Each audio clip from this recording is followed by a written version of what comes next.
A boy entered a restricted area where lifeless bodies lay and said that it was yellow dust and yellow dust. He started calling for help and for someone to save him, but a monster emerged from the dust and destroyed him.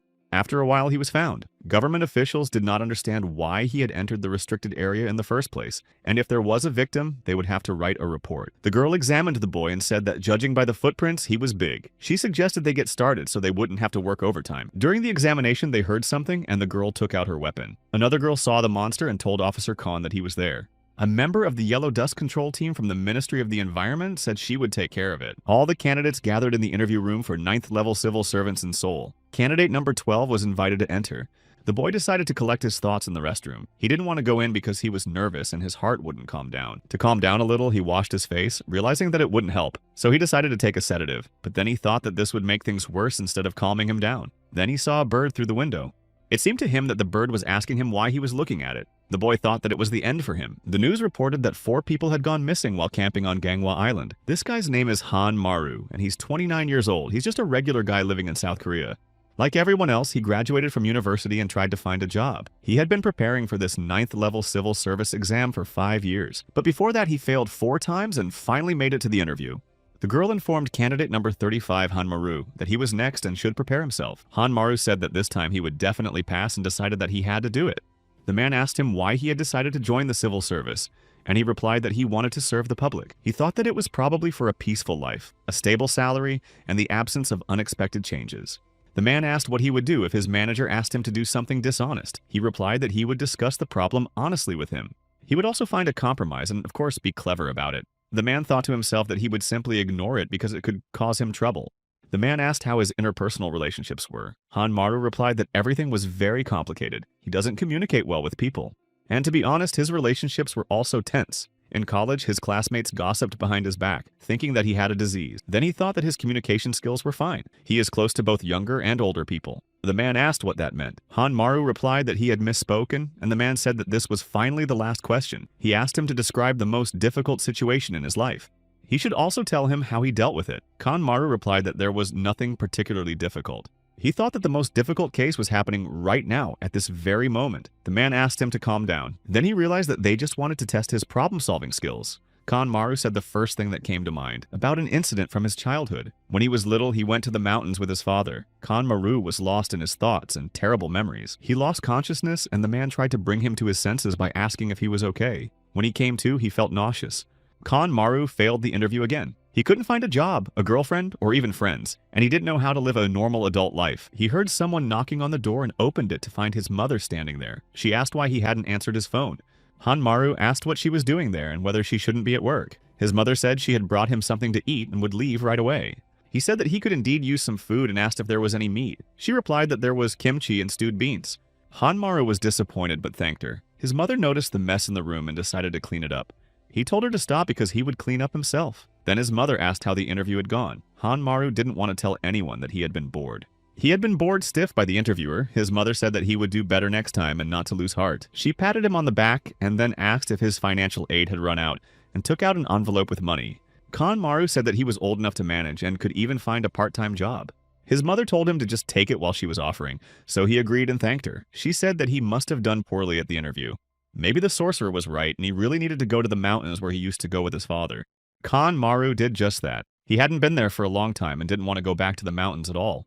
Before that, his mother said she had heard about a famous shaman and asked him about his job situation. He said that the reason for everything was not his attention deficit hyperactivity disorder or panic disorder. 20 years had passed since his father left, and according to the shaman, his father had died on the mountain where they used to go.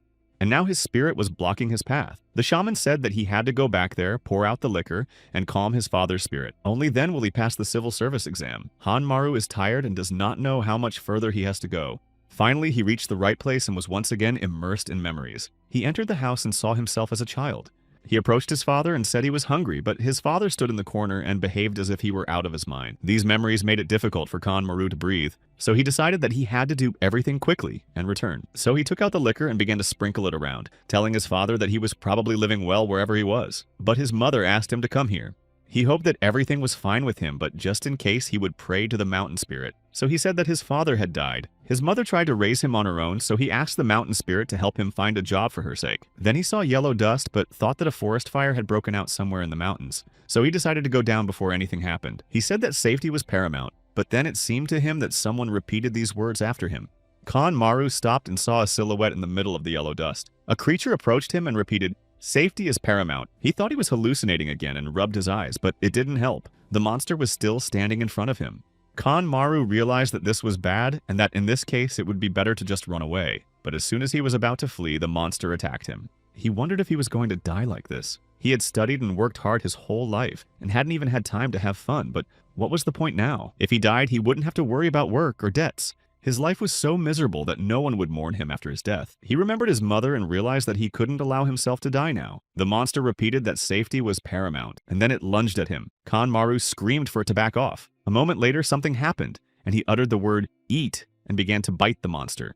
Maru heard someone tell him to wake up. He thought someone was talking to him and that he wasn't dead after all. When he opened his eyes, he saw people. He thought someone was calling him again and tasted metal on his lips. The man noticed that it was private property and asked him what he was doing there. Maru asked where the monster was and noticed that all the yellow dust had also disappeared. The man told him to repeat what he had seen. He replied that the yellow dust had appeared out of nowhere and that he had then been attacked by the monster. He thought he was going to die because the monster had hit him in the stomach. The man told the girl that the alarm had caught the demon yesterday but had turned off, so he thought it was broken. It seems that this guy destroyed it. The girl said that this couldn't be true even if one gained demonic power through their blood.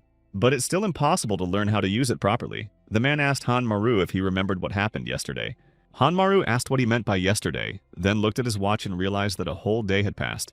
He had been unconscious for a whole day after the monster attacked him. The man thought that if he had survived the encounter with the demon, he might have gained some abilities. Not to mention that he was completely unharmed. The girl asked if it wasn't too unexpected for him. It seemed that the guy himself had not yet realized what had happened. The man said that he just needed to understand what had happened, and that they had all gone through it.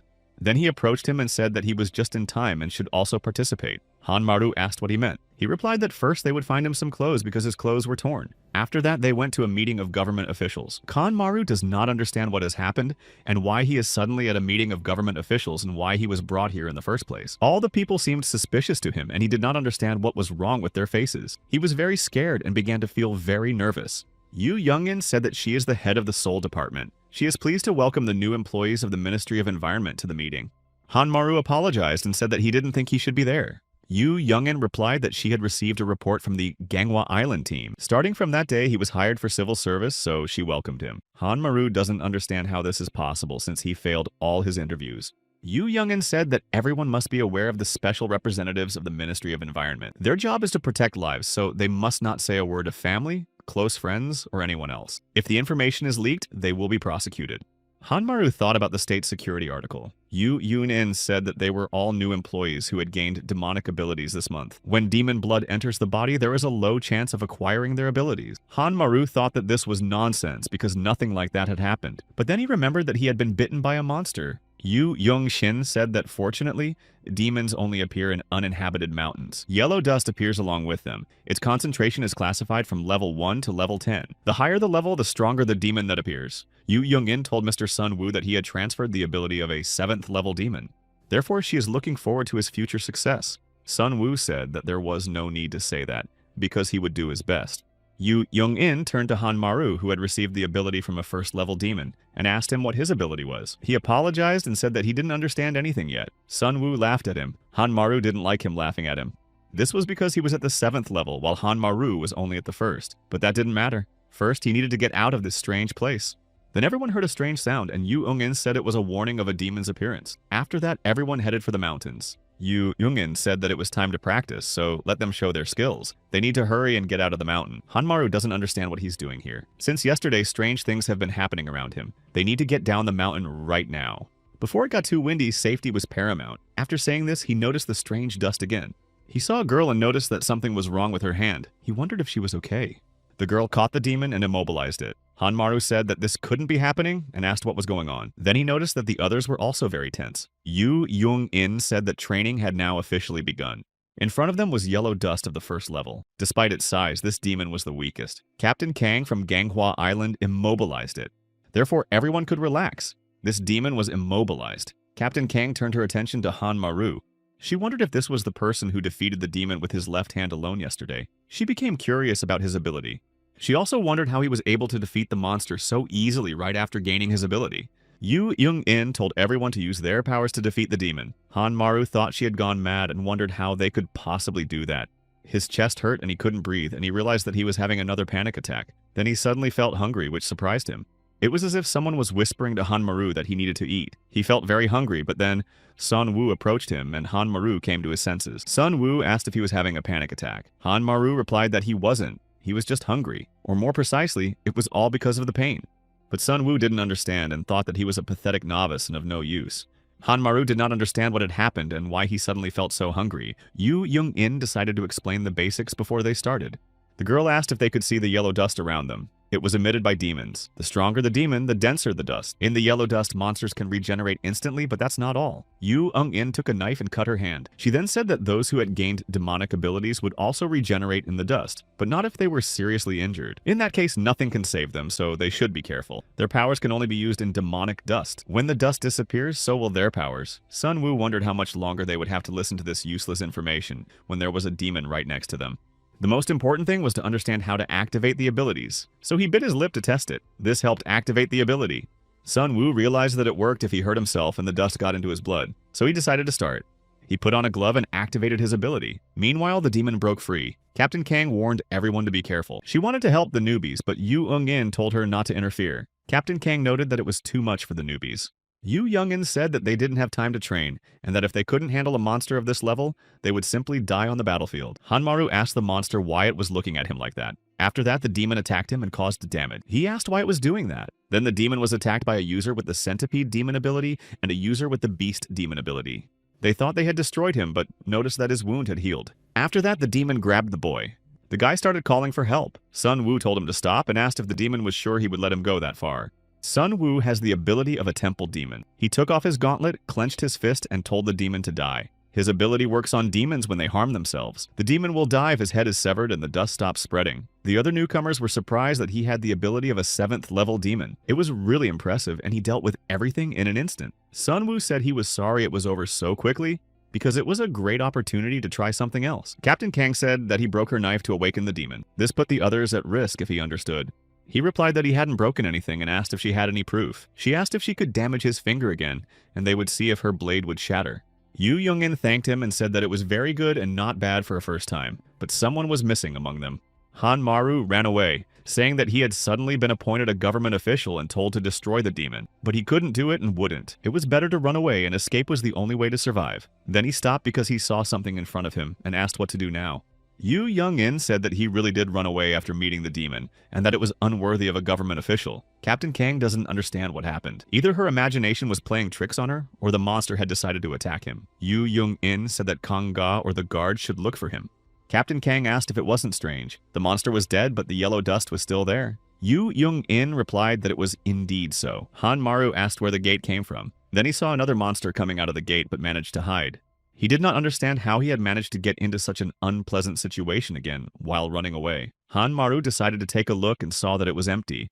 So he thought that if the gate was gone, then it was gone, and he didn't notice the monster standing right behind him. Meanwhile, Yu Seok informed Officer Kang Han that headquarters had called and reported the appearance of a 3rd-level demon. Yu Young-in said that couldn't be. More than one demon never appeared in the same place. Captain Kang Han asked where he was. Hanmaru saw the demon and started running away and calling for help. He saw a house and thought he could hide there, so he headed there without understanding what was going on. Hiding in the house, he hoped that the monster would not follow him, and then decided to see where it was. He realized that it was indeed pursuing him, so he was definitely doomed. He noticed the leaves above the monster's head. Hanmaru didn't understand where they had suddenly come from, but then he saw an old woman approaching him. She asked who was there and where this yellow dust had come from in the middle of the day. She couldn't see anything because of it. The old woman did not notice the monster because she could not see anything through the yellow dust. Hanmaru realized that she was in danger and needed help. But he had no abilities and didn't know what to do, so he decided to think, and remembered what Yu Young-in had said. She said that those who have gained demonic abilities can regenerate into dust, but if they are seriously injured, nothing can save them. Hanmaru realized that this was exactly what he needed, but he hesitated because he might die. He thinks it might be better to hide, and not risk his life for someone he didn't know, because safety was paramount, and right now he had to survive. The grandmother asked who was there and if it was really Changika's mother. The monster repeated Changika's mother's words. She told it to stop imitating her. Then she saw the monster in front of her and was frightened, not understanding what it was. The monster repeated Changika's mother's words again. He wanted to attack her, and the grandmother closed her eyes, and when she opened them, she saw Hanmaru in front of her. He asked if she was okay. The grandmother replied that everything was fine, and then she noticed his hand. He told her to run away quickly. Hanmaru doesn't understand why he only has first-level abilities. They are as useless as his resume. After all, a resume is important, or maybe not. As a result, he will die because he lacks normal abilities and cannot even save his grandmother. But he does not want to die. He just doesn't know what to do, and maybe someone stronger will save him. He hopes that at least someone will come and save him. In an instant, the dust got into him and he began to regenerate, and then he attacked the monster. Captain Khan Hana tried to find him and saw the newcomer fighting the monster. She doesn't understand what he's doing. Khan Maru bit him, and she realized that the demon couldn't regenerate the wound from his bite, but she didn't know why. But now is not the time to think about that, so she immediately went on the attack to deal with the monster. Khan Hana has the ability of an iron demon. The demon tried to attack her, but she destroyed it and then asked her grandmother if she was all right. The old woman came to her senses and asked what had just happened. Khan Hana said nothing had happened. Just a wild boar jumped out and ran away. Captain Khan Hana believes that they are lucky that ordinary people forget about demons when the yellow dust disappears. The grandmother said it was the boar again. They were constantly ruining their crops. Khan Hana said not to worry. They were civil servants and would take care of everything. After that, the old woman thanked them for their work and went into the house. Khan Hana wished her well. She is curious about what is wrong with this newcomer. She has never seen such regeneration before. His hand has completely healed. Khan Hana wondered if it was true that his ability was only at the first level, because it all seemed strange to her. Khan Maru woke up in a panic. He received a message that as a temporary civil servant, he must report to the ministry tomorrow. They tell him to start work tomorrow, but he doesn't want to go. He is still recovering from the shock and has decided not to go anywhere. Even if he really needs a job, sleep is still more important. But the nightmares won't leave him alone. He fell into a deep sleep, but he dreamed of monsters again, and a voice told him to return. Hanmaru woke up not understanding what had just happened. It has been haunting him ever since he went to the mountains. Then he saw that it was morning and looked out the window, but it turned out to be a fire on Mount Chongasan. Hanmaru hoped that the fire would not spread so far. Meanwhile, a user of the water demon ability was fighting a monster on the mountain. The user of the ice demon ability fought alongside her. He froze the monster. The girl told the commander that demons should not appear at night. He replied that she needed to focus on stopping the fire. In the meantime, he would deal with this monster. He attacked it, and the monster told him to bring him, then struck him. They don't understand why the demon is getting stronger. Meanwhile, at headquarters in Seoul, Yu Young-in told them to report on the situation. She was informed that demons across the country were attacking them from 20 mountains at once. The pattern of their appearance had completely changed. Previously, more than one demon had never appeared in the same place. It all started a week ago during training, but why? She was informed of an urgent call from the Busan department. Yu Young-in answered the call. The department wanted to know what was going on. Bae Myung-sik, head of the Busan department, said he hoped things were going well for her if she was coming to see them. Yu Young-in replied to drop the pleasantries and get down to business. Bae Myung-sik said that a situation had arisen on Mount Kimjongsan in Busan. The portal has been open for 3 days. Yu Young-in was surprised that it was still open. Bae Myung-sik said that they were destroying, but the monsters kept coming. The Kimjongsan mountain team was completely exhausted. Yu Young-in asked if they had determined why the portal had not closed. He said that the demons were constantly talking nonsense. According to the translator from the Busan department, they were saying to bring him. Yu Young-in asked who exactly to bring. He replied that they didn't know, but that he had to be there one way or another. Then she called one of the government officials and said that the situation on Mount Kimjongsan in Busan was getting worse. He replied that he understood and that he was almost there. Then he said he would call back when everything settled down. This man has spatial inversion. He got off the plane and walked straight to the gate. The team members noticed him. The girl asked who was there and said that he had appeared out of nowhere, so she shouted to him that it was dangerous there. At that moment, a monster tried to attack her, but the guy used a spatial rupture and destroyed the monster. Then he told the team that they had all done a great job. He said he could handle it himself, so they should take a break. The girl asked the commander who the guy was. He told her that she was new and didn't know, but that it was him. He was the first user of the ability who founded their agency, and is currently the strongest ability user. He is Director John Il-do. John Il-do said that they should probably hurry up and then used his ability. Others noticed some black cracks. The man said that it was the first time he had seen them so close, and that he had heard that someone possessed spatial abilities. But he didn't understand why she was considered the strongest. Meanwhile, on Cheonggyesan Mountain in Seoul, a battle with a monster was also taking place. Standing in front of the monster, the man thought that this was how it would all end. He told Officer Lee that they needed to run away, so he should come to his senses immediately. Meanwhile, the monster attacked him. He thought that he was definitely going to die. But due to a spatial rupture, Jong Il-do entered and stopped the monster, deciding that he could deal with one more place at once. He activated all units and opened a portal to Gangwon Province to Mount Soroksan and to Gwangju to Mount Madong. He also took the monster from Jeju Island on Halasan Mountain. Yu Yun-in reported that the yellow dust had unexpectedly disappeared from all areas except Busan. Yu Young-in said not to worry. He had only proven that he had arrived there without any problems. Monsters surrounded John Il-do from all sides, and he said that it seemed like everyone had gathered, so they should begin. They tried to attack him, but he used a spatial explosion and destroyed them all with one blow. Those surrounding him had never seen anything like it or such power. Only one monster remained. John Il-do approached the monster and asked it to translate. He asked the monster why their appearances had become more frequent last week. The monster said that he needed him. John Il-do asked who he was, and the monster repeated the same words. The interpreter said that when the topic strayed from him, he began to mimic their language. John Il-do said that this would not help. If they don't stop, they will have to destroy everyone. Now it was time to deal with the last gate. John Il-do used his ability to close the gate. Those around him consider him incredible. The girl said that it was encouraging to be led by such a person. She had heard that he was over 50, but he looked much younger. After that, the gate disappeared thanks to his spatial ability. Everyone rejoiced that the danger had passed. Yu Young-in asked John Il-do what he had done with the gate, and he replied that he had put it in his dark space for now. She said she would rather die than end up there. John Il-do said he was very tired, and she remarked that he was being dramatic again. Yu Young-in asked why he couldn't handle everything himself as usual, and he replied that he wasn't omnipotent. Moreover, he was also responsible for managing the organization. She said that was true and decided to show him the information he had requested, but she was curious where his unexpected interest in the recruits came from. He replied that he wanted to find out who the demons were looking for, and also why they were looking for him. In the world of demons, the queen had ordered him to be brought back because they needed him for this. Kanmaru finally reached the headquarters of the emergency department on Ganghwa Island. His mother could not believe that her son had gotten a job in the government. She even cried with happiness, and he could not even say a word. She was very happy, but could someone like him achieve anything here? The man asked him what he was doing there because they didn't need any rags. Hanmaru noticed that he smelled strongly of alcohol. Then he greeted Sun Woo and asked if he was also here. Sun Woo asked why he had been sent to Ganghwa Island and not to Seoul. The commander replied that, who knows? What's the point of sending a 7th level guy here, but maybe there's something wrong with him. In any case, he was glad to welcome them to the team. Hanmaru wondered what he was supposed to do here.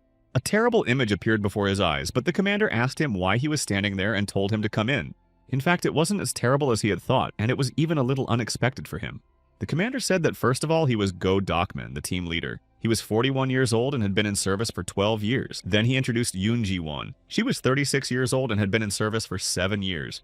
The next member of the team was Kim Yi-bak. He was 51 years old and had been in service for 7 years.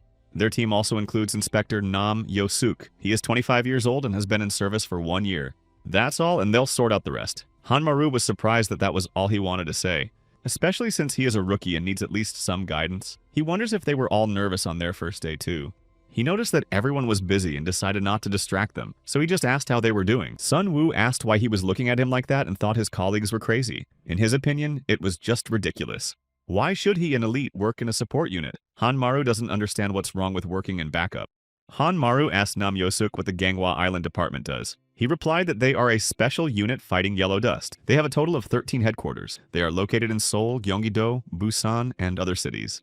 Each has its own team. Those of the 7th level and above sit in the office and are only sent on important assignments. On the other hand, in regions such as Hanjik, which are characterized by low cloud cover and low sunlight, only incompetent or defective people are able to work. Hanmaru said that was why he was here, but he was interested in what was wrong with the others. He replied that there were talented people who came here voluntarily. Then he asked him who they were and then turned his attention to Kang Han, who had entered the room. Yoon Ji-won told her that she could go home. She replied that she had nothing to do anyway. Then she noticed that the strange newcomer was also there. It seemed that after waking up, he didn't remember anything at all. Hanmaru asked if they paid him for risking his life. It seemed he would have to compete more often to earn more. Nam Yo-suk asked if he knew that it was 5 times his salary. This information surprised him. He said that millions were at stake here. Nam Yo-suk asked him not to bother him anymore if he understood everything. He should just wait until the alarm goes off. Hanmaru was offended by his words because he had only asked him a few questions. So he decided to just wait for the signal, and after a while it seemed to him that everything was simple here and the salary was so high. He felt like he had fallen into a fairy tale. Go Dokman told everyone to gather quietly. Then he turned to the newcomer and asked him how his first day at work was and if he had any questions. Sun Woo replied that it wasn't great. Hanmaru noted that he was somewhat curious. He asked who the demons were and where they came from. Go Dokman replied that he didn't know anything for sure. Nam Yo-suk said that demons just come from somewhere above. Hanmaru wondered who was destroying people and why they didn't even care. He thinks that humanity is doomed, and that is very disappointing. Everything was fine until he learned about demons. After work, his new co-workers invited him to a bar because newbies have to drink with them. He doesn't get what's wrong with them. Yu Young-in reported that the appearance of demons was returning to normal. John Il-do asked if they had found out the reason for the sudden invasion. She said no, but it could be a sign that they were close. Jung Il-do replied that he couldn't say for sure. The department heads need to be on alert. If other employees in the organization find out about that day, it will be chaos. Yoon Ji-won said that if that was the case, they should have parties more often. If that day came, they would need to have more fun. Hanmaru asked what they were talking about. Go Dokman replied that according to the prophecy, demons would descend from the sky in a year. These words frightened Hanmaru. Go Dokman said that it was a secret. Yoon Ji-won suggested that they continue drinking until the end. Kang Hana suggested that they first think about what awaited them all in the morning. Sun Woo felt his strength waning due to the alcohol. Kanmaru realized that they didn't care about anything. Meanwhile, the demons tried to break out of the gate again. At that moment, Hanmaru noticed that his fangs were growing. After that, everyone received a notification that the gates had been opened. Yoon Ji-won said that it was a night alarm, and that she thought today would be peaceful. Kang Hana said that she would return soon. Sun Woo said he would go with her, but she refused and said that Hanmaru would go with her. Hanmaru thought that soon demons would come in droves and then everything would be over. What could he do in that case? Kang Hana said that he should not worry about the prophecy. Hanmaru asked how he could possibly forget about it. She replied that she was sure the command was already preparing. There were many strong people in the headquarters. They only needed to mark the demons on the map and then destroy them. Kanmaru thought that it sounded scary but cool. Kan Hana remarked that he seemed to have a special ability. Therefore, she hoped to see it. He took the word special as a compliment. No one had ever said that to him before. Kan Hana said that demons had never been simply eaten before. He asked what she meant and remembered the monster. He was a demon of gluttony. Then he asked what she was talking about specifically, and Kan Hana replied that his ability was to devour demons. Kan Hana caught the demon, and Kanmaru asked if she wanted him to eat it. She noted that it seemed they couldn't regenerate the place where it had been eaten, so let him do it. Kanmaru thought that he had gained an ability and that meant he had to use it. She said that he was special. He decided to imagine that it was an octopus and tried to bite it. Kan Hana remarked that he should bite it properly, but he didn't like the taste of the demon and yet he decided to try again. Sun Woo called him weak and said he heard he was bored at work. Hanmaru asked what the big deal was. Then Sun Woo got angry and said that because of people like him, he wasn't allowed on missions. He is being trained by Officer Kana. Because he was incompetent. Hanmaru thought he was right and that it was time to come to his senses. The alarm sounded again. Kan Hana came to call Kanmaru, but he was not at his workplace. He hid in the bathroom and thought about how to eat a demon while in his right mind. He had the ability, but it was definitely not the best. So he left, thinking that he would skip today and start tomorrow. Kan Hana asked if he had been hiding in the bathroom. Kanmaru said that there was a demon there, but he said he had been poisoned. Suddenly he felt very ill.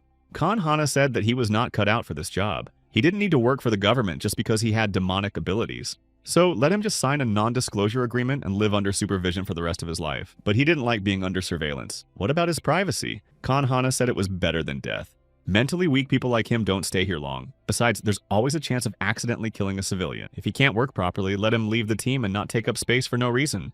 Go Dokman asked if anyone knew where Hanmaru had gone. Where had he been last seen? Hanmaru decided he had to quit this job. Better to live under surveillance than die in battle. He decided to call his mother to tell her that he had quit his government job. There was no point in looking for work if demons were going to come in a year. So he called her and said he had something to tell her, then asked where she was. She replied that she was on Mount Inwang. Hanmaru asked why she was there since he had asked her never to go to the mountains. His mother replied that she couldn't hear him very well. Then she saw dust and asked where all the dust in the mountains was coming from. After that, the connection was lost. Hanmaru realized that there was yellow dust in the mountains. The Inwang mountain team was already there. The commander said that it was level 5, so they had to be on guard. He asked the newcomer what he was doing. Then they saw a demon sitting on a tree. The demon immediately attacked them. The mountain team was destroyed. Another commander arrived. He was a user of the demon cloning ability. He said he was late. Then he asked the newbie to immediately call for backup from the Seoul headquarters. The guy rushed off to call for help. Cell phones don't work in the dust, so he had to use an old phone. Yu Young-in reported that a request for support had just been received from the Inwang mountain team. If the demon leaves the protected green zone and enters the yellow zone where tourist trails are located, civilian casualties will be inevitable. They don't have time, so they should immediately go to the site and deal with the demon. Hanmaru quickly reached the top and thanked the taxi driver. He saw that his mother was not among the tourists and realized that she was still in the mountains. He approached the man and asked him to let him pass for just a second because his mother was still there. But the man refused and said it was dangerous because of wild animals. Kanmaru thought there were demons on the mountain, not animals. Realizing that he would not be allowed to pass, he decided to climb the mountain and only asked that his mother be safe. His mother was in the company of a woman who had twisted her ankle. The woman said that she could not see anything because of the smoke and had stumbled. Kanmaru's mother said she would carry her. Then she noticed something in the dust. Hanmaru climbed onto the rock and said that he had finally found her. His mother asked how he had ended up there, and he said that he had seen her post. She asked about his work, and he replied that it was not important now. Yubin's mother asked if her son was showing off his title as a government official. Hanmaru's mother replied that this was true and that all that remained was to marry him off, but he was not very popular with girls. Hanmaru asked if they were serious. They didn't have time and needed to leave before that thing showed up. Then he saw that the demon was already there, and he started to panic again. He didn't know what to do. Even during training, he felt nauseous as soon as he saw a demon, and he wondered how such a weakling could save his mother. Yubin's mother asked him why he was acting so strangely. Hanmaru's mother said that he was about to fall and that something was definitely wrong with him. He started to fall and his mother screamed his name, but the monster heard her and decided to attack her. Hanmaru realized it was too late. Still, he managed to stop the demon, but he didn't understand how or where those blades came from. His mother asked what kind of terrible beast it was and what was above his head. He saw some blades above his head and realized that this was the ability of the demon he had been fighting before. Hanmaru doesn't understand why he can use his power and even control it. It turns out that his ability prevents demons from regenerating after being tasted and even absorbs their power. Perhaps he can destroy the demon with this. Moreover, he is completely weakened and lying on the ground. He does not understand how the Inwang Mountain team missed him. Employees from the Seoul headquarters approached the man from the Inwang Mountain team. One of them called them incompetent. He asked why they let the demon go. The man replied that he was terrifying and had destroyed the entire team. Another man asked how this was possible, especially since their leader was a 7th level demon. Another man asked what ability this 5th level demon had. The man replied that it was a mirror. Hanmaru noticed that something was shining on the demon. It was a mirror demon that could copy abilities. The demon attacked him with the same ability he had. The demon repeated all his movements. Hanmaru realized that the mirror's ability was to copy his opponent, which was very bad. Then he asked his mother if she was okay and realized that the yellow dust did not heal civilians. His mother said he was wounded. But Hanmaru noticed that he was fine. Realizing that no one would help him, he had to protect his mother at all costs. He asked his mother to hide somewhere with this ant as quickly as possible. He was a civil servant who protected citizens. Therefore, he had to protect them and said he would return in a second, then rushed into battle. He immediately attacked the demon. Then he fell off the cliff with him, thinking that he had to get the demon away from his mother. If he could buy some time, the local team would come to his aid. But the reinforcements noticed that there were too many demons. They copied the commander's skill. The ability of their commander was self-copying, and the demon mirrored it. If the original is destroyed, the copies will disappear, but which one is the real one? The other man said he didn't care. Therefore, the only option is to destroy them all. After that, he launched an attack. The other man thought that it didn't seem like the main body was here. But if it wasn't here, then where was it? Hanmaru realized that this demon regenerated very quickly. The demon told Maru what had happened, and he said that he shouldn't copy his mother, because he wouldn't even come close to her. Maru attacked him, and the demon tried to attack him in return. Maru was glad that he was able to hit him at least once. But although their abilities were the same, he was inferior in regeneration. Come to think of it, Officer Kana was right. She noticed that he wasn't listening to her at all. Hanmaru said that maybe this job wasn't for him because he couldn't compete. Kana offered him her hand and said that he was just afraid of getting hurt. But everything would be fine because they regenerated into dust. But the pain is the same, and to use gluttony you have to eat demons, and he doesn't want to do that. So Hanmaru asked if there were any other ways to compete. She said that to destroy a demon you had to cut off its head. That way, the spread of dust can be stopped. Unfortunately, he is a support fighter and has no offensive abilities, but his regeneration is simply incredible. Therefore, he does not need to be afraid to fight demons.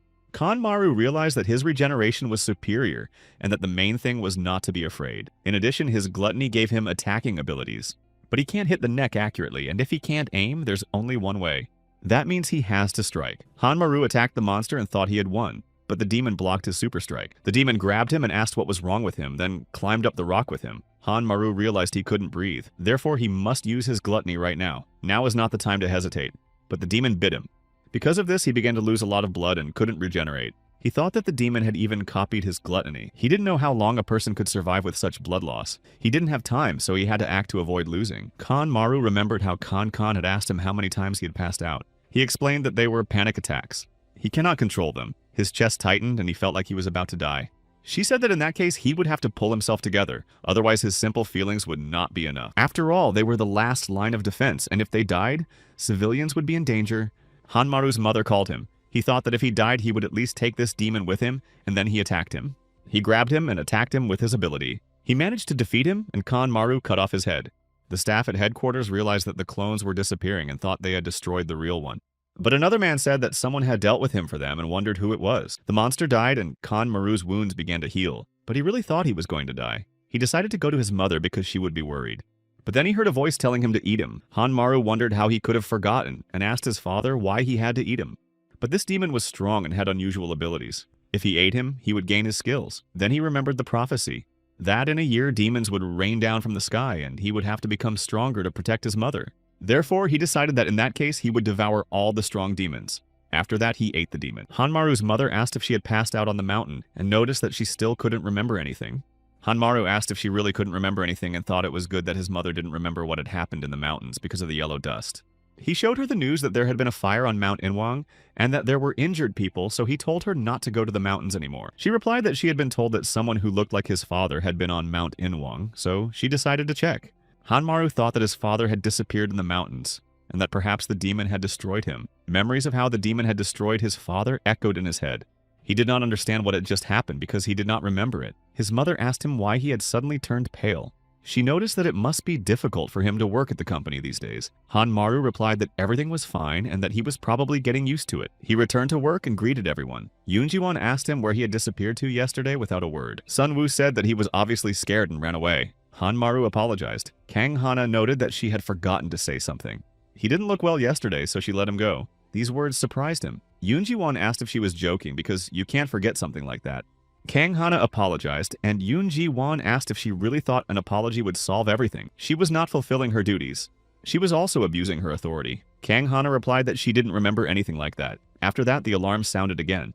Kang Hana said that it was the second level, and she would listen to all the comments when she returned. Hanmaru said that he would also go.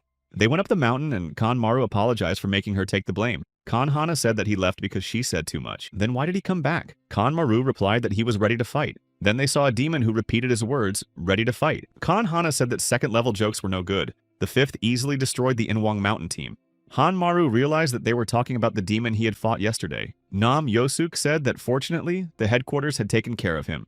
The team of monsters of the 7th level and above are incredible. Hanmaru thought that he had gone through hell to deal with them and couldn't even tell anyone about it, because his workplace was empty. But he wants to gain recognition. Kang Hana asked what this demon was doing. Why did he give up? Hanmaru told him to stand there because he was going to fight. Their confidence surprised them. Nam Yosuk asked how a first-level user could defeat a second-level demon. Kanmaru told them to watch closely.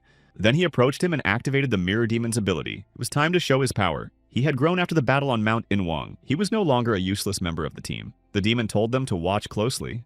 Hanmaru remarked that it sounded disgusting and that he would not lose to him. Hanmaru decided to attack in motion and struck him. Nam Yosuk asked if the demon's ability was smelly armpits. It's almost like a chemical bomb. Nam Yosuk saw that Kanghan was losing consciousness and caught her. Then he told her to pull herself together and asked how a 7th level demon could be knocked out by stench. Hanmaru realized that this wasn't enough. If this continued, the team would be destroyed, so he shouted that they should not underestimate him because he was faster. He tried to gather all his strength and then struck the monster, knocking him off his feet. He was delighted to have defeated him. Then they went to the water to wash themselves. Khan asked Hanmaru if he could absorb the abilities of demons with his gluttony. Hanmaru said that was true. The last one he absorbed had the ability of a mirror. That's how he used the armpit demon's ability. Nam Yosuk told us to watch closely. In his opinion, it was very funny that after such a statement, he used the stench from his armpits. What a strange ability. Hanmaru asked if it was really that strange. Kang Hana said no and that he had done a good job. Even better than before. But the condition for absorbing demons is disgusting. Still, he worked hard, so let him rest. She will check the dust detector for now. Kanmaru said that of all the demons, he got the strangest one, and he was even humiliated. He had a chance to correct his mistakes and become famous. Then a man approached him and asked if he was Officer Hanmaru. Hanmaru asked who he was. Jeon Il-do said that he had destroyed a 5th-level demon on Mount Inwang with a 1st-level ability. He replied that it was true. Jeon Il-do said he wanted to invite him to the Seoul headquarters.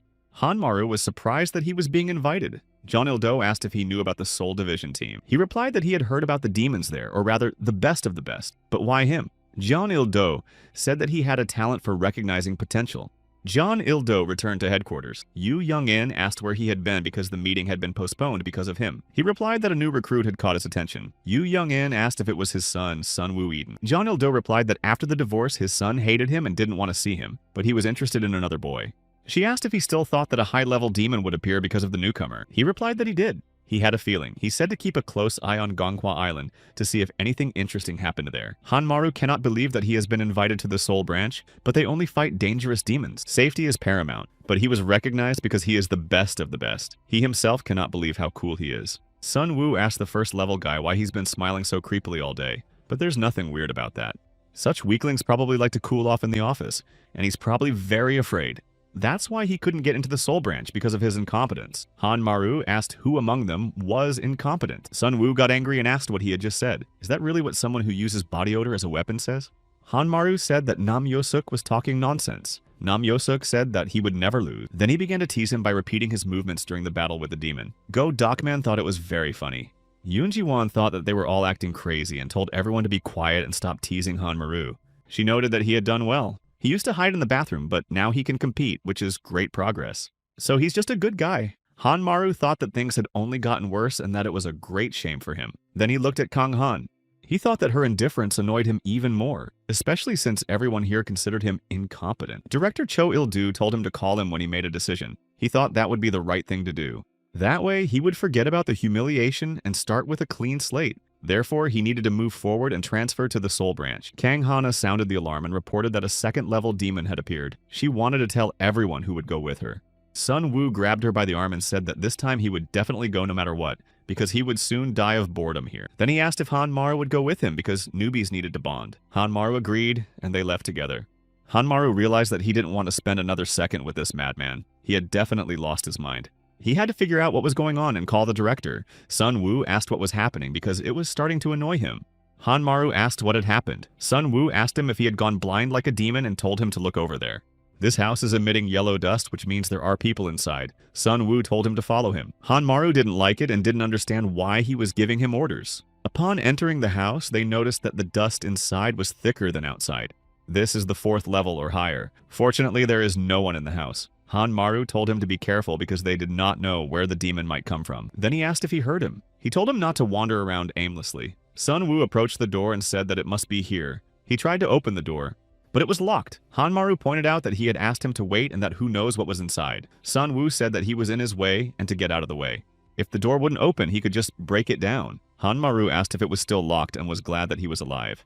Then he said that until that moment, he had been very confident and wondered what had happened. Sun Wu peered through the crack. He saw a demon sitting there. Hanmaru asked to take a look too, then asked why it was closed. This demon looks weak. Sun Wu said that this demon is not lower than the 7th level, so it is dangerous. Hanmaru asked if it was stronger than the one on Ganghwa Island. Sun Wu replied that it was. His heart had been pounding since they entered the room. Finally, a chance to compete with someone strong. Hanmaru decided to leave and said that it was too dangerous for them.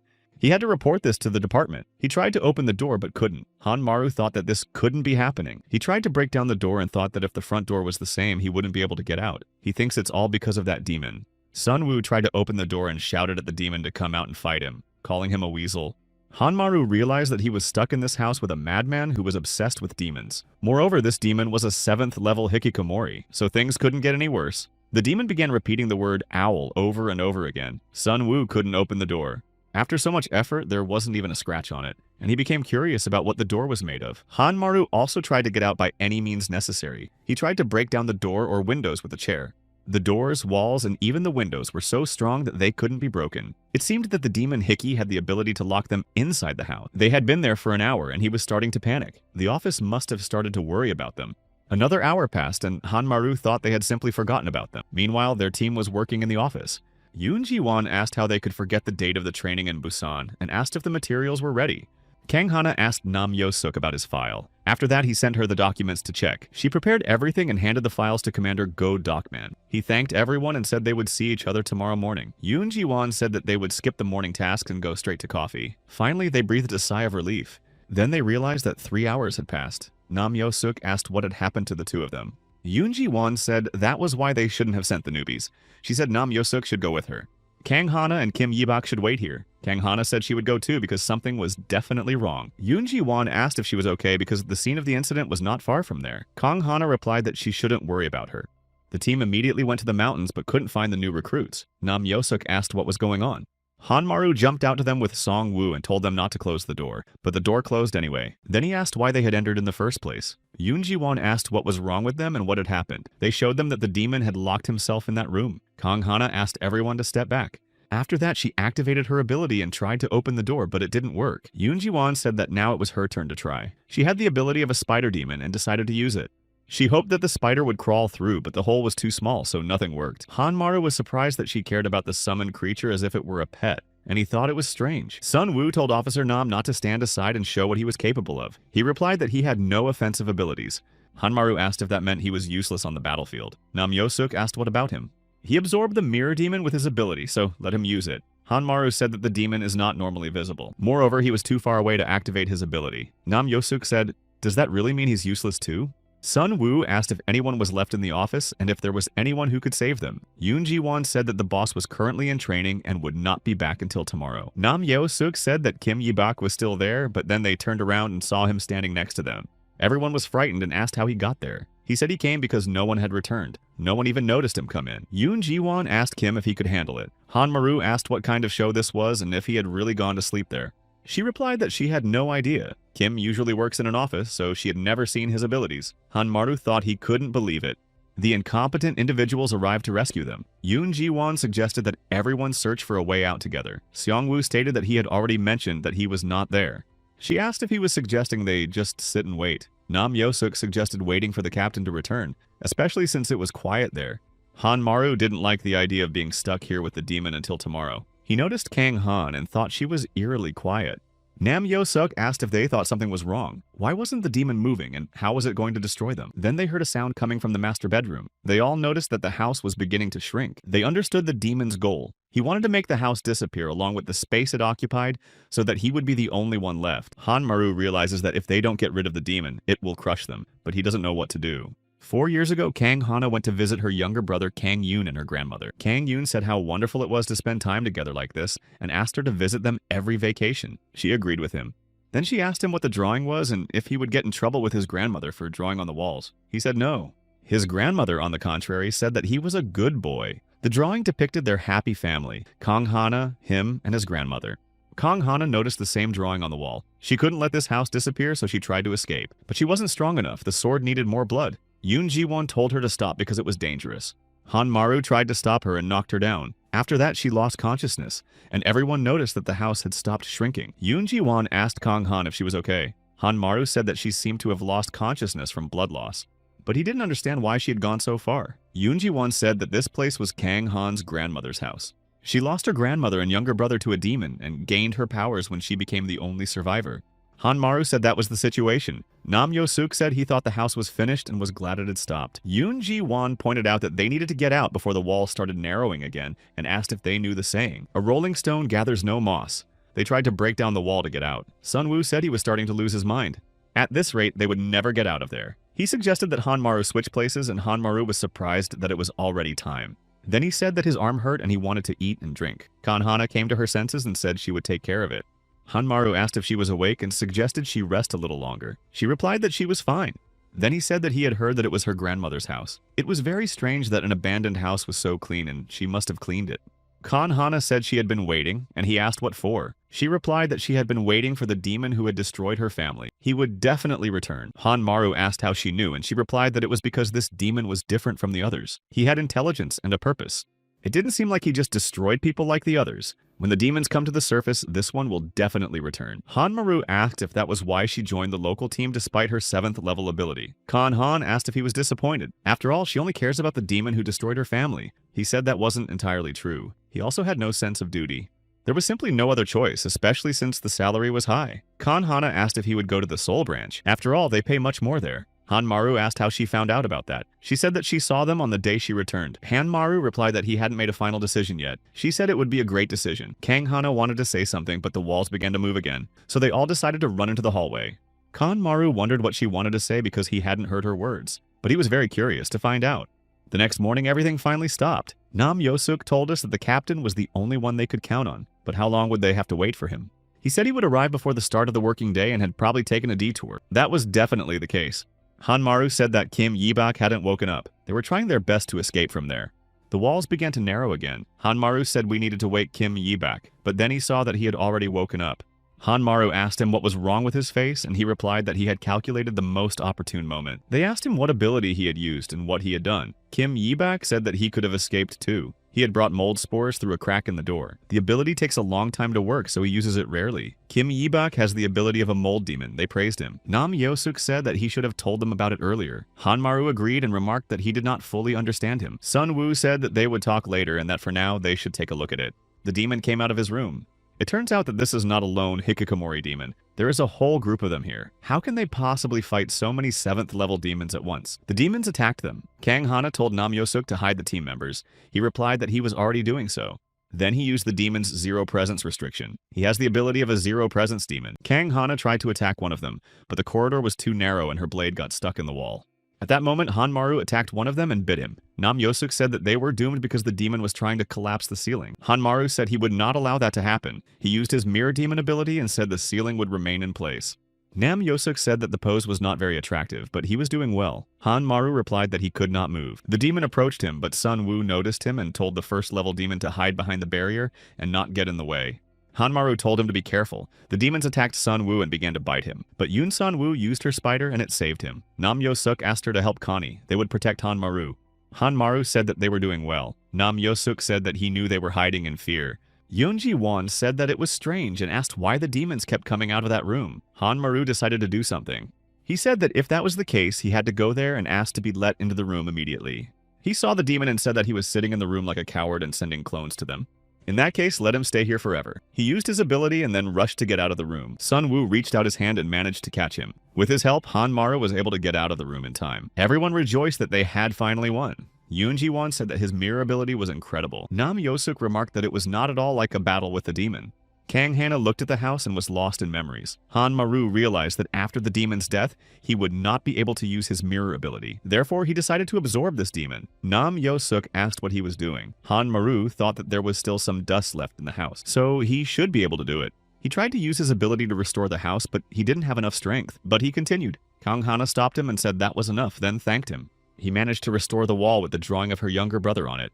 Commander Go Dokman said that he had returned and brought them the famous Busan bread, but then he saw that there was no one in the office. He said that he had gone through so much to buy it, and now there was no one there, so he decided to check all the rooms. A moment later, the director called him. Go Dokman noted that they hadn't spoken in a long time and asked if something had happened. Director Cho Il-do said that he had offered Hanmaru a job in their department, but he had refused and asked if he knew why. Go Dokman found the whole team in another room. They were all sleeping peacefully. He replied to the director that he must have finally gotten used to their team. When Hanmaru was looking for a job, he never thought he would hate going to work so much. On top of that, he hadn't recovered from his battle with the demon. Then he saw Sun Wu in a car and greeted him, asking if he could give him a ride. But Sun Wu told him to get lost and drove away. Nam Yosuk approached him and said that he was very jealous of his foreign car. But for a novice civil servant to drive such a car was somehow wrong. Hanmaru agreed with him. He said that he himself was quite unpleasant. Nam Yosuk said that his wealth, beauty, and talent didn't matter with such a bad personality.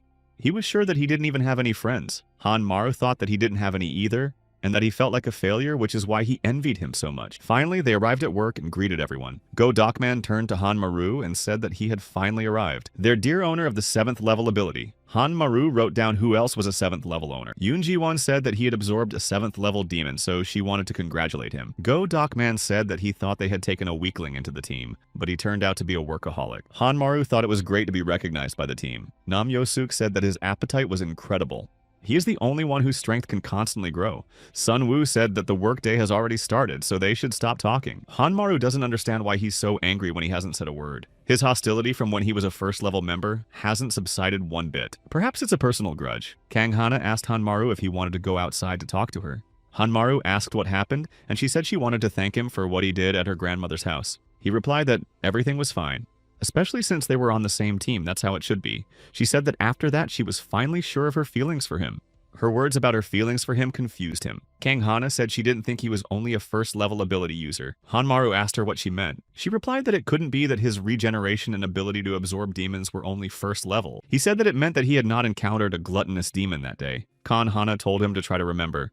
Perhaps he had encountered other demons before coming to work. If he thought about it, he would never have forgotten something like that. Then he noticed a demon appearing behind the wall of the building. He saw the vision again and had a panic attack. Kang Hana asked him what had happened. He said that he just sometimes had terrible thoughts. She took him by the hand and told him that he was safe and that she was there for him. Kang Hana suspected that there was something more to his past. At that moment, Commander Go Dokman approached them and asked what they were doing there and if it was an office romance. Hanmaru said of course not. Kang Hana replied that it wasn't like that. In a year, demons would rain down from the sky and they would all die.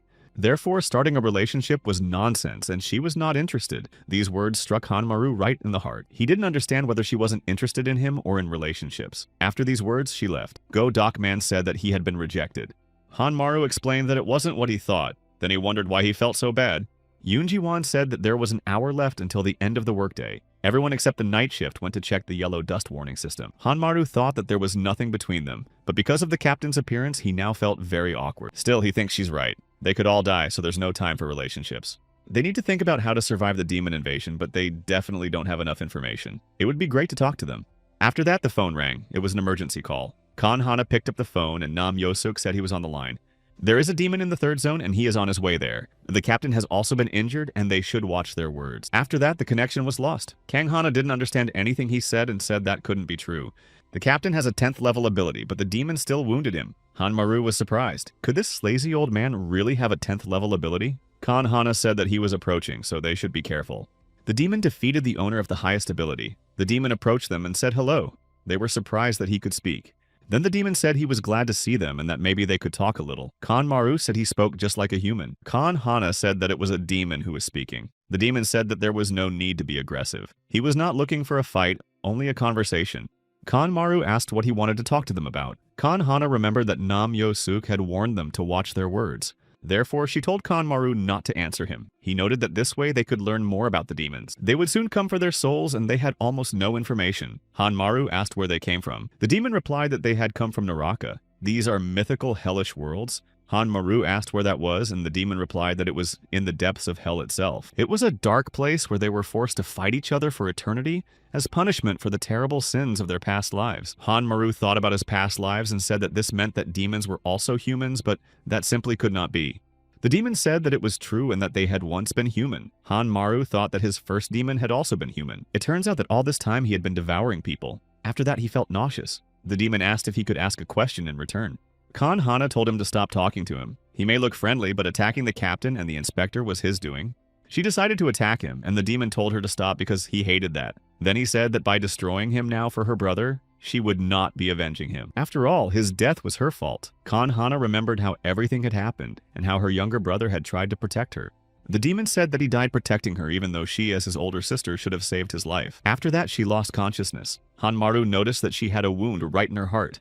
Kanmaru did not understand how he had attacked him, because he had not noticed anything. Then he realized that he had attacked with words. It was a psychological attack. The demon suggested continuing the conversation and forgetting about the pathetic girl crying for her family who had died. Kanmaru told him to shut up and asked how he dared to speak that way about Kan Hana's grief. After that, he attacked him.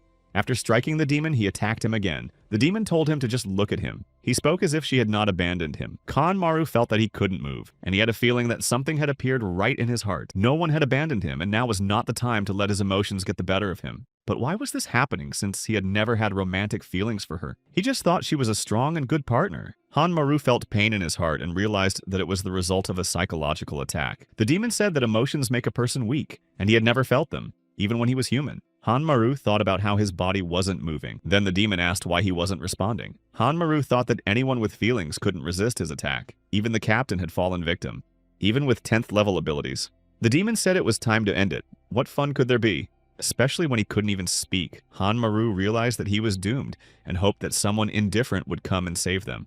Suddenly, Sun Wu appeared in front of him and asked the first-level demon why he was lying there. Hanmaru was glad that their sociopath had finally shown up. Sun Wu asked why he was smiling. The demon said that it tickled and asked why he was still alive. The demon replied that he had strong vocal cords, so they weren't so easy to destroy. The low-level ones would have to try harder. They asked what he had just said. Then Hanmaru told Sun Wu to be careful, because he could read minds and use psychological attacks. He replied that he was not interested in warnings from low-level demons, so they should shut up and just watch. Hanmaru thought that he sounded just like that demon. Still, he had to keep fighting. Sun Wu used his ability. The demon asked if that was all he was capable of. If so, he would never earn his father's approval. Sun Wu continued to attack him. Then the demon said that he was as emotionless as he was. That's what happens to the child of an abandoned and insane woman who took her own life. Hanmaru was surprised because he didn't think he had such a crazy story. He thought he was just a spoiled boy. He realized that even someone like him couldn't handle such an attack, so he had to intervene. Sun Wu asked the demon what to do next. He was not to blame for any of this. It was all because of his mother's weakness. In the end, the strongest survive. After that, Sun Wu grabbed the demon. The demon said that if that was the case, he would not live to see the end because he was weaker than Hanmaru. These words touched him. Hanmaru figured out the demon's attack pattern. He uses psychological attacks to confuse them, and then pierces their hearts with his tongue like a blade. Kan Hana came to her senses and cut off the demon's tongue, then asked if everyone was okay. Kanmaru thought that, as expected, she was very cool, but then he tried to push those thoughts away. He tried to bring Sun Woo to his senses, but he just kept repeating that the demon said he was weaker than Hanmaru. Hanmaru wondered if he was really that affected by it. If so, then he must be very jealous of him. He told him to wake up and forget what he said, then remarked that he was good, but he was even better. Sun Woo came to his senses and said that everything was true and called him a first-rate fighter. Hanmaru thought he was a simpleton. Kanhana said that they had to defeat him and return home. If it got dark, they would be at a disadvantage. Hanmaru asked what they would do because they couldn't get close to him because of his tongue. Kanhana said she would compete. They had a chance if he could no longer speak. Sun Woo asked how she was going to do that in her condition. Kanhana does not understand what happened and why her wounds are not healing. Until they defeat the demon, psychological attacks will prevent them from recovering. Hanmaru thought that something had to be done. He wants to try to get past his tongue and get rid of this demon. He got his attention and said he was there. Hanmaru noticed that the demon was approaching him and that this was their chance to get away. Hanmaru shouted to Sun Woo to take care of Officer Kang while he used his new power against him. Sun Woo said that it only worked in a closed space. Kanhan asked Sun Woo to help him quickly. Kanmaru couldn't see any buildings nearby and they couldn't go to a residential area either, so he didn't know what to do. Sun Woo told him to jump into his car quickly. Hanmaru was surprised that he was throwing away such an expensive car. But he didn't expect anything else from a rich man. He even envied him a little. Hanmaru jumped into the car and called the demon to follow him.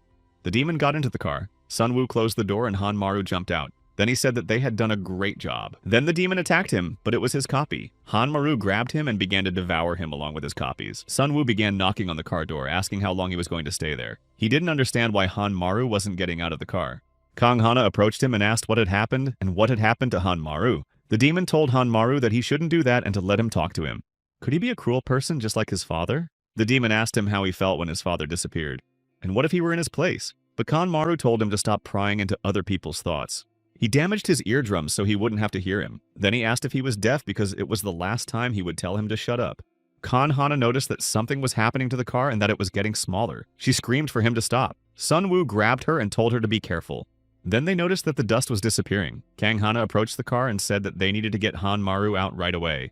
Sun Woo said it was too late and that he was definitely dead after that. Kanghana said that couldn't be true. His regeneration was different from the others. If they pulled him out before the dust disappeared, he would be able to survive. Sun Woo decided to help her and asked how he managed to crush himself. Hanmaru seemed to be somewhere else, but he didn't understand why he was still alive because he was badly injured. Even the talking demon was nowhere to be seen. He doesn't know if he destroyed it. Hanmaru wondered what the demon wanted to tell him. It said something about Naraka and that Naraka was looking for him. The demon also told him to remember his calling, but Hanmaru doesn't know what that means. Then he heard someone tell him to wake up. He saw the demon in front of him and remembered that he had seen him before when he was a child in the mountains with his father. Hanmaru told his father that there was a monster and that they had to run away. But his father grabbed him and said that from now on they had to fight each other. Hanmaru asked him why, and he replied that only by obtaining the demon's special ability could they go to Naraka. His father threw Hanmaru to the demon. Meanwhile, Sun Woo decided to use his ability to pull Hanmaru out, especially since there was only a little dust left. But the dust needed for regeneration was gone. They found Hanmaru but noticed that he was badly injured. Kanghana took him by the hand and asked if he could hear her. Hanmaru began to release his own dust. Sun Woo couldn't understand how he could do such a thing. He creates his own yellow dust just like a demon, and in a moment he is almost completely regenerated. Sun Woo struck him and asked who he was. Kanmaru asked what it all meant. Then Sun Woo grabbed him and said that he had just created yellow dust just like a demon. Or was it also a demon's ability of gluttony? Hanmaru remembered how he got gluttony. It appeared quite a long time ago back in his childhood. His father forced him to do it, but he doesn't understand why. Hanmaru had another panic attack. Sun Woo asked him what was wrong and if he would answer him. Kanhana told him to let him breathe a sigh of relief. It seems that he has panic attacks from time to time, and only the three of them know this secret. Sun Woo asked if they were just going to leave this freak alone and if they should report it to headquarters. Kanghana said that they did not yet know why he was emitting yellow dust. Sun Woo said what if he became as dangerous as a demon? She replied that she was sure Hanmaru would not get involved in anything dangerous. Sun Woo said to let him do what he wanted. He didn't care if something happened to him. Kanghana thought she was confident in him, but in reality she didn't know what to expect. Hanmaru was riding the subway and wondering what kind of gluttonous demon it was. Was he really turning into a monster? Then he saw the same monster in the window and was very frightened. Because of what he saw, he started screaming. Inspector Nam Yosuk was riding the subway with him. He asked Hanmaru why he was screaming. Then he remarked that it was not a good idea to do strange things in the subway, otherwise he would regret it later. Hanmaru greeted him. He explained that he had just seen something for a moment. If he had time, he would really appreciate some advice. Nam Yosuk replied that he couldn't. There was a strict rule not to talk to colleagues outside of work. Han Maru thought that was very harsh. He considered him the most comfortable person in the team. Nam Yosuk's phone rang. It was Kim Woo-ju calling. Nam Yosuk asked why he was calling. Kim Woo-ju wanted to meet because something had happened. They met at a bar, and Nam Yosuk told him to leave the K-San team and apply for a transfer. Kim Woo-ju asked who was with him. Han Maru had also come to the bar with Nam Yosuk. Nam Yosuk said that he was also there for that and asked Han Maru why he had come there with him. Han Maru said that things were not easy for him either and he did not want to be alone. But he had never met a government official from another team before, so he asked why he wanted to leave. Kim Woo-ju replied that he felt uncomfortable in this team. Nam Yeosuk asked how uncomfortable it was and noted that they were just bullying him. Han Maru asked if it was the same bullying they had heard about. Nam Yosuk replied that it was. In his opinion, Kim Woo-ju was so kind that he couldn't even respond properly. Although he could have come up with something long ago and left the team like him. Han Maru asked if he was also on the K-San team. Kim Woo-ju said that at first, it was Nam Yosuk who suffered the most there. Then Han Maru asked what kind of people were in that team. Nam Yosuk replied that it was a gathering of terrible people. They were devilish people. Among government officials, there were many bad people who were as dangerous as demons. Han Maru remembered how Sun Woo said that he could become as dangerous as a demon, and wondered if he really would. Kim Woo-ju had too much to drink, so Han Maru and Nam Yosuk decided to take him home. Han Maru carried him on his shoulders and asked the inspector if they still had far to go. Nam Yosuk said that his parents' shop was nearby, so now they would leave Kim Woo-ju with his parents and then quickly leave. But instead of his parents, he saw the K-Yongsan gang in the store. They were also surprised to see him. He wanted to leave the store, but one of the members of the K-Yongsan team blocked his way. Then he asked who was there. He was going to Kim Woo-ju, but he ran into Nam Yosuk. Then he hit him. He said that he would only leave if he was lying on the floor, but he was finished for setting fire to the office and running away. Han Maru asked what he was doing, since Nam Yosuk was a civil servant just like him. The guy asked who he was. Han Maru replied that he was a member of the Ganghwa team, just like Inspector Nam Yosuk. The young man said that meant he was from the Ganghwa Island team, in that team where all the losers gather and where only losers are recruited. Then the guy hit Han Maru. He called him ugly and then continued to beat the former team member, saying that they were weaklings. As soon as he sees them, he wants to hit them. Just look at the parents who raised such fools and weaklings. The guy asked Nam Yosuk if he really didn't know that reporting someone to headquarters would get you sent away for several months. He was looking for him to settle the score once and for all. Who would have thought that the Ganghwa Island team was full of weaklings? Han Maru began to release dust to regenerate. At that moment, Sun Woo struck the guy who had decided to deal with Nam Yosuk. The other team members asked who he was, and he said he was another weakling from the Ganghwa Island team. Then he approached Han Maru and said that if he continued to release dust here, he would be finished. Han Maru asked him what he was doing here. Sun Woo replied that he was watching him so he wouldn't get into any trouble. He saw them on the subway. Kang Hana was also there. He thought that someone else had said they trusted him, but for some reason was following him. She also noticed him, but didn't understand why he was following him, since he himself said that he didn't care about Han Maru. Kang Hana came to the store and asked what it all meant and what they had done to their team's inspector. Then she asked Nam Yosuk how he was feeling and said that she didn't know why they did it, but for now she would take him with her. Team member K-san asked where they were going, especially since they had beaten up half of their team. They couldn't just leave. Another team member said that they still had some unfinished business with a former team member. Kang Hana asked if they wanted to get in trouble for causing problems for government officials. A member of the K-Yonsan team asked if she thought they would dare to touch them. The guy who got hit by Sun Woo said he had a headache and threatened that he would get it today. Sun Woo said that if that was the case, then let him get it. Han Maru wanted to help him, but Kang Hana told him to stay where he was. His abilities were unavailable, so he should be careful. The members of the K-San team grabbed Sun Woo. One of them said that he had warned him that he would pay for this. But Kang Hana hit him and told them to stop right now if they didn't want to get beaten up again. The head of the K-San team came out and asked what they were doing there. He had only gone to the restroom and they were already beating civilians. Kang Hana asked who he was and he replied that he was the head of the K-San team from the Ministry of Environmental Protection. Then she said that he had arrived just in time. They were a team from Ganghwa Island and they had some problems. Because their colleague had hit a member of their team, an argument had broken out. She hoped that as the leader he would take care of it. But he hit her and said that they were not civilians, so why were they picking on his guys? Then he saw that Nam Yosuk was also there and said that they hadn't seen each other in a long time. Han Maru became angry with team leader K-san for hitting Kang Han, so he started throwing dust. Sun Woo told him not to even think about it, but he didn't listen to him and hit the team leader. The other team members didn't understand what was going on. Nam Yeosuk asked what happened and where the yellow dust came from. Sun Woo realized that they were in trouble. Han Maru approached Kang Hana and asked if she was okay. She replied that he had been warned not to use the yellow dust. He apologized and said that when their boss hit her, he got so angry that he didn't even realize what had happened. Team leader K-san said that it was unbelievable that there was someone else who could release yellow dust. He approached Hanmaru and asked who he was and how he could create dust like a demon. Then he asked if he wanted to join their team. Hanmaru remembered Nam-Yosuke saying that this team was made up of evil people. Hanmaru sent him away and said he would never join a team like theirs. Head Keion-san said he was very sorry. He would miss him very much if he just let him go. There was plenty of yellow dust, so he suggested they have a competition. The Keion-san Mountain team against the Ganghwa Island team. He was tired of fighting demons all the time. They thought that the Keion-san Mountain team was made up of crazy people. The head of Keion-san told everyone to line up. Kong Hana said that this was absurd, but the leader of Mount Keion-san interrupted her and decided to announce the rules. They would compete 3 against 3, and whoever won would get Nam-Yosuke. If they won, he would forget everything he had done in the past. He would also forget that there was a devilish person here. If headquarters found out about the ability to create yellow dust, they would not let them go so easily. That's why he would keep his mouth shut only if the battle took place here. Kang Hana thought that he wouldn't even let her say a word. What kind of team leader is this? Sun Woo asked if it would be possible to cut off their leader first. Kon Hana said that this would not stop them. They would only kill each other. Chief Keisan said to consider it a friendly exchange of experience. And whoever surrenders first loses, but no killing, because that's not humane. Kon Maru thought that was very funny. Sun Woo said that if he was finished, they should begin. He wanted to compete against someone with abilities. Han Maru asked if he had lost his mind, or if he meant that he was on their side. Kanhana told him to calm down. It would be better to listen to Sun Woo, so they should just try to hold out in battle as long as possible. They asked her why.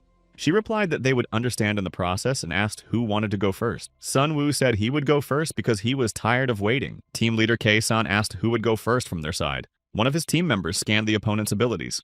He said that he possessed the ability of a temple demon. He attacked his opponent by damaging his own bones. The guy who wanted to deal with Nam-Yosuke said he would go and beat the guy to death. He attacked him, but Sun Woo broke off one of his branches and asked if that was all he could do. The guy replied that that wasn't true. Even broken branches can be controlled. He wrapped Sun Woo's entire body with his branches. Then he asked what had happened. Surely he couldn't even move a finger. What was he supposed to do if he couldn't use his powers? The boy asked if he was going to give up even though he couldn't move. Sun Woo replied that of course he wasn't. There was still one more bone he could break. Sun Woo broke free and grabbed his opponent, then said that he should damage his 5th vertebra first. Then he told the boy not to even think about passing out and to stand up straight. Now it was time for the neck. Kong Hana said that was enough and asked if he had decided to destroy him. She noted that the battle was over and their team had won. The guy who was fighting Sun Woo said that he was in a lot of pain. Their team leader suggested starting the next round.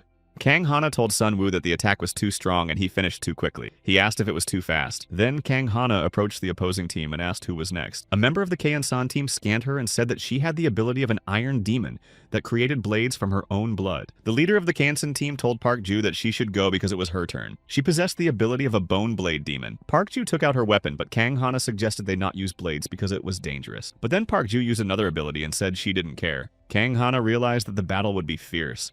Park Ju attacked her and hurt her. Kang Hana thought that this couldn't go on. She decided to just give her a light blow and then retreat immediately, but she inflicted heavy damage on her opponent. Park Ju's companions asked if she was okay. Kang Hana said she was fine. She didn't even have the strength to stand. Sun Woo said that she had gained a lot of time and patted her on the back. Han Maru said that she had gained a whole 10 seconds. Kang Hana said she had never competed with humans before. She had only ever competed with demons. The boy who can see the abilities of others does not understand what is happening. Are there only weaklings on the Ganghwa Island team? Head Keisan said that only Hanmaru remained. Kan Hana asked what was the point of continuing when the score was 2-0. He replied that he had endured these boring rounds just to see his skills. They give 3 points for participating in such a big event. Kang Hana asked what kind of nonsense this was. Hanmaru said he agreed to 3 points, but on one condition. His opponent would be the team captain. Kang Hana, Sun Woo, and Nam-Yosuke thought he was crazy. Team member Keisan wanted to find out what his ability was, but he failed and injured his eye. Another team member asked if he was okay. Then the guy asked if he was really human and who he was. Team leader Kei Young-sun asked if he had decided to compete with the judge and pointed out that it was against the rules, so instead he would compete with the best member of his team. Then he ordered Kim Woo-ju to be brought forward. Kim Woo-ju asked the captain what was going on and asked where his parents were. The team captain replied that they had already left, so he shouldn't worry. Then he pushed him and said that he was their best fighter, so let Hanmaru compete with him. Nam-Yosuke said that he couldn't do that. The head told him to sit quietly and that they would talk to him later. After that, he told Kim Woo-ju to be a little more cheerful because if he performed well, he would allow him to leave the team. Hanmaru felt the power of the demon he had recently absorbed. He saw how Kim Woo-ju was being called names and insulted. He thought that these were all his memories and began to speak. Hanmaru couldn't stop himself and then the blade appeared. Hanmaru asked if he felt good when they were bullying Nam-Yosuke instead of him. He must have been very happy that it was him. After that, he wounded him and asked if he was okay, explaining that it had somehow worked. Kim Woo-ju apologized to him. Then he used his poisonous demon ability. Hanmaru felt as if acid had been poured on his body.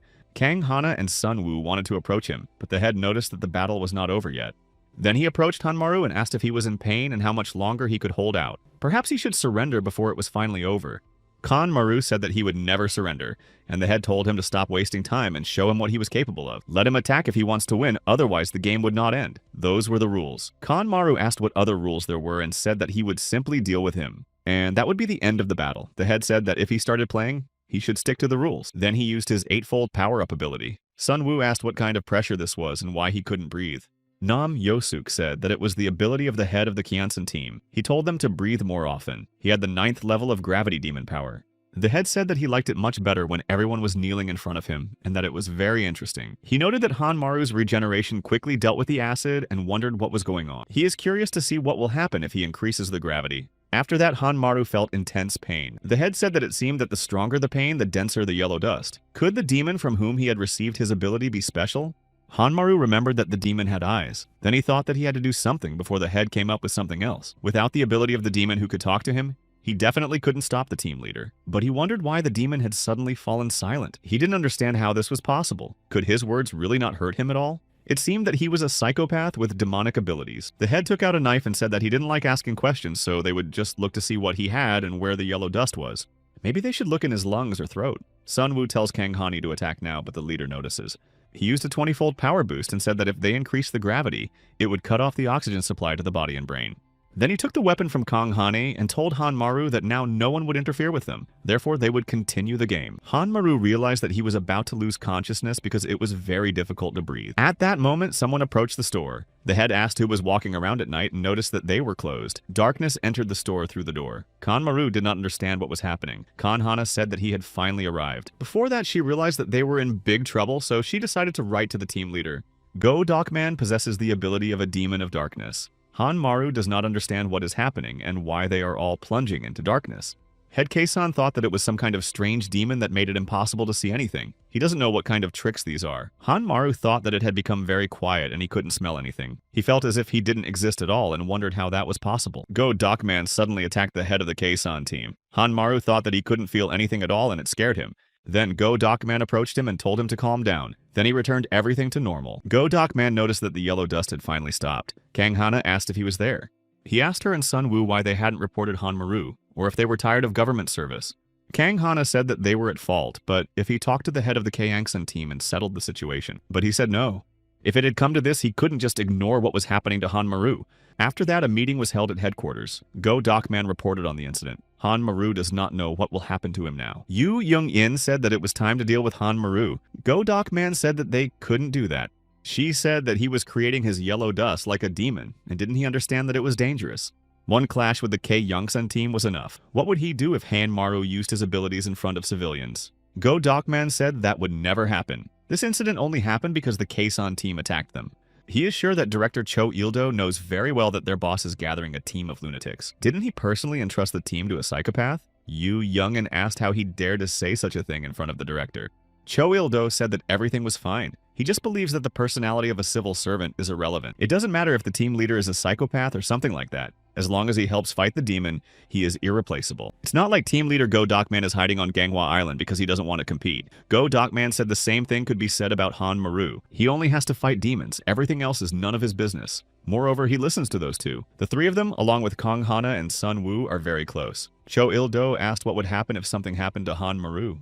Would the team leader take responsibility in that case? Go Dogman replied that of course he would, and asked if he could leave now. Kang Hana and Go Dogman left, but Cho Il-do asked his son Sun Woo to stay.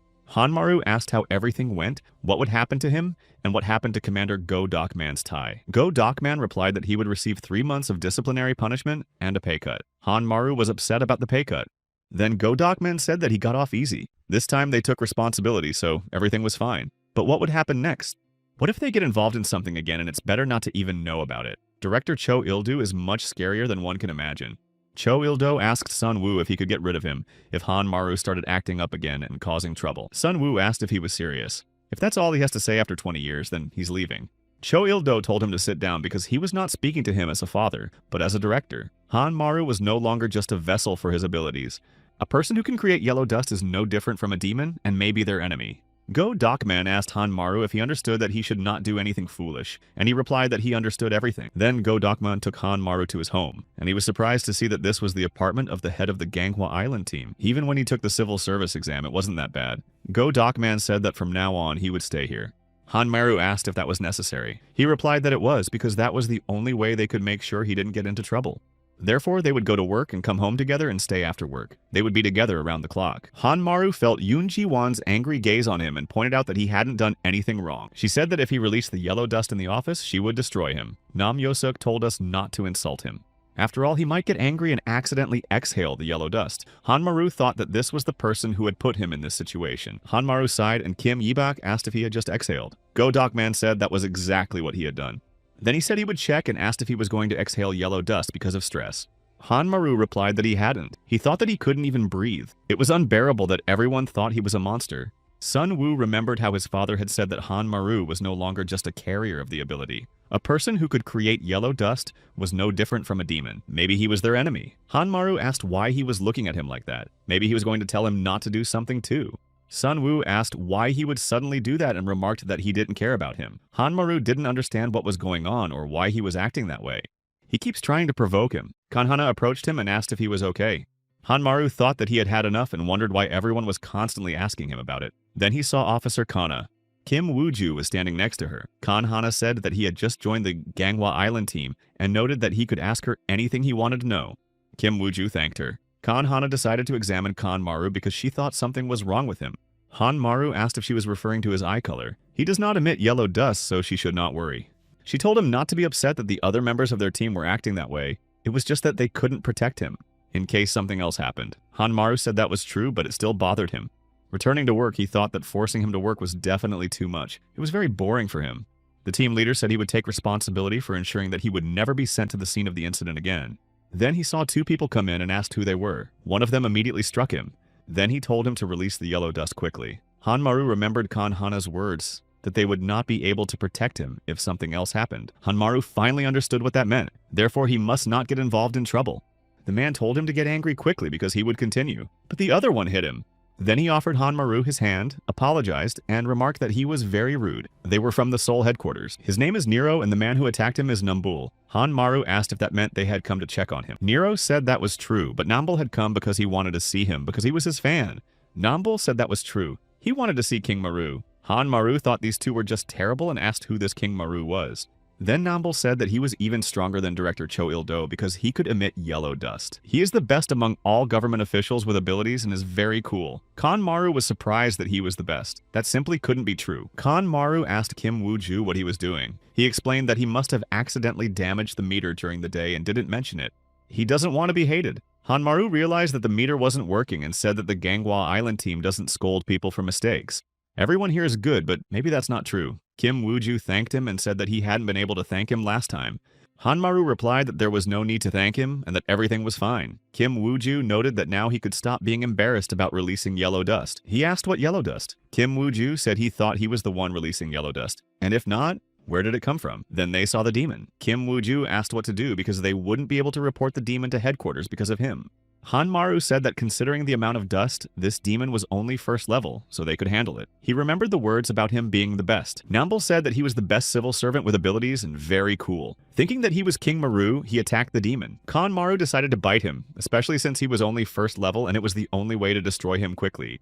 Kim Wooju said that it was incredible, he destroyed him with one blow. But Kanmaru said that something was wrong. He didn't understand what was happening and thought he had destroyed him. But now he had become a second-level demon. After each destruction, the demon became stronger and stronger. Kim Wooju asked what they should do now. Considering the density of the dust, this demon was already at the 5th level. So he said he would quickly call the other team members and return immediately. Hanmaru warned that a demon was approaching him. He realized that it had become very fast. Kim Wooju used his ability. He released poison and destroyed the demon, but it was reborn again. It didn't even die, but simply hid in a cocoon. Then it came out, becoming even stronger. Hanmaru thought that it was an evolving demon. Now it had reached the 6th level. Kim Wooju asked how strong it would become. Hanmaru noticed that the bubbles on its body burst every time it evolved. This means that the demon can reach the maximum 10th level. This is too dangerous, so Kim Wooju must leave immediately. He said he would watch over him and that Kim Wooju should go downstairs and call the team for help. Kim Wooju said that he couldn't handle a 6th level demon on his own. Hanmaru said not to worry about him. Sometimes he is much stronger than everyone thinks. After that, he went on the attack, realizing that he had already tested him. This means that he will also become stronger from his severe injury. Hanmaru wanted to strike him, but the demon dodged and became even faster. The demon struck him and he felt all of its power. He realized that he needed to evolve in order to win. So he allowed the demon to strike him hard, but he couldn't evolve and realized that it was because of regeneration.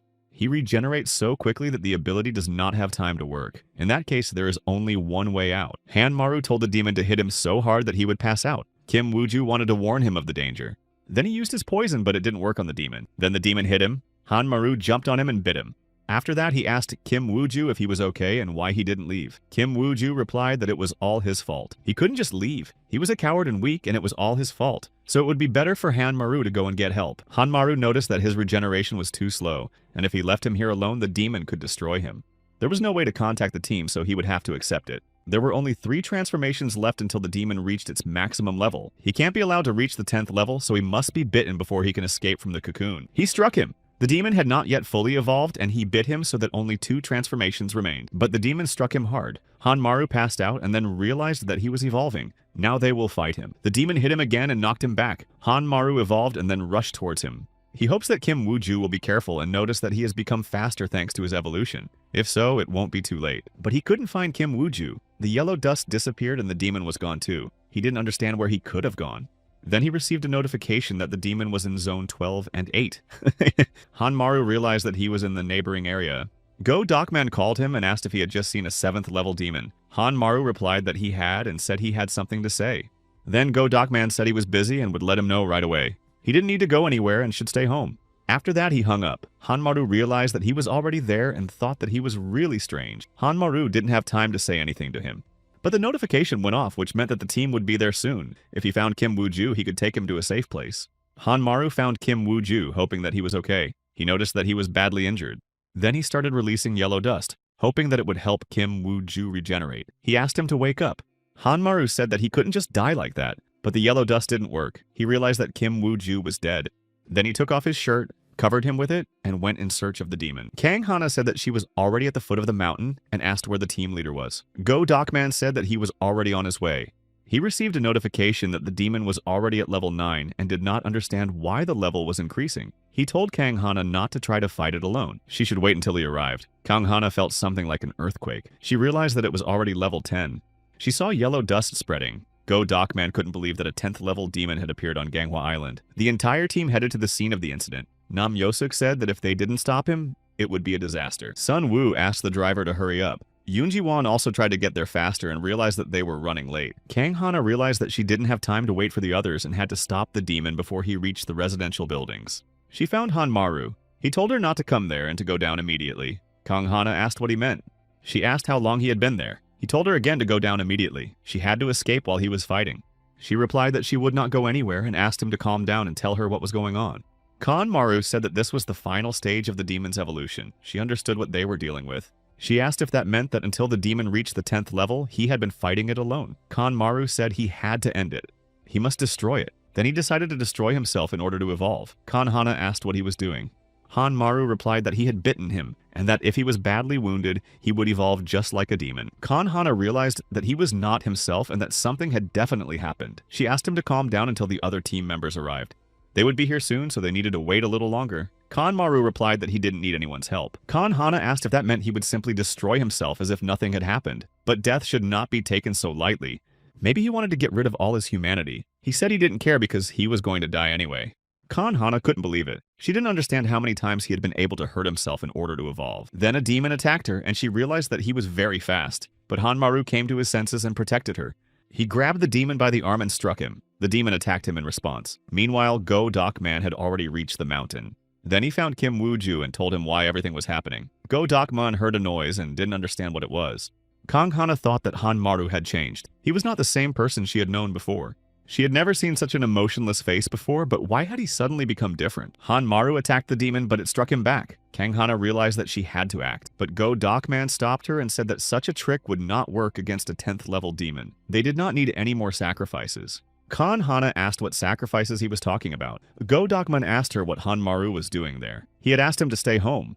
Go Docman reported to headquarters that a 10th level demon had appeared on Ganghwa Island. The head of the headquarters in Incheon, Chigikok, said that she had been contacted by the team leader, Go Docman. The headquarters sent reinforcements. She would inform Chief Cho Il-do if they were unable to resolve the situation. Yu Young-in asked Cho Il-do if he had heard.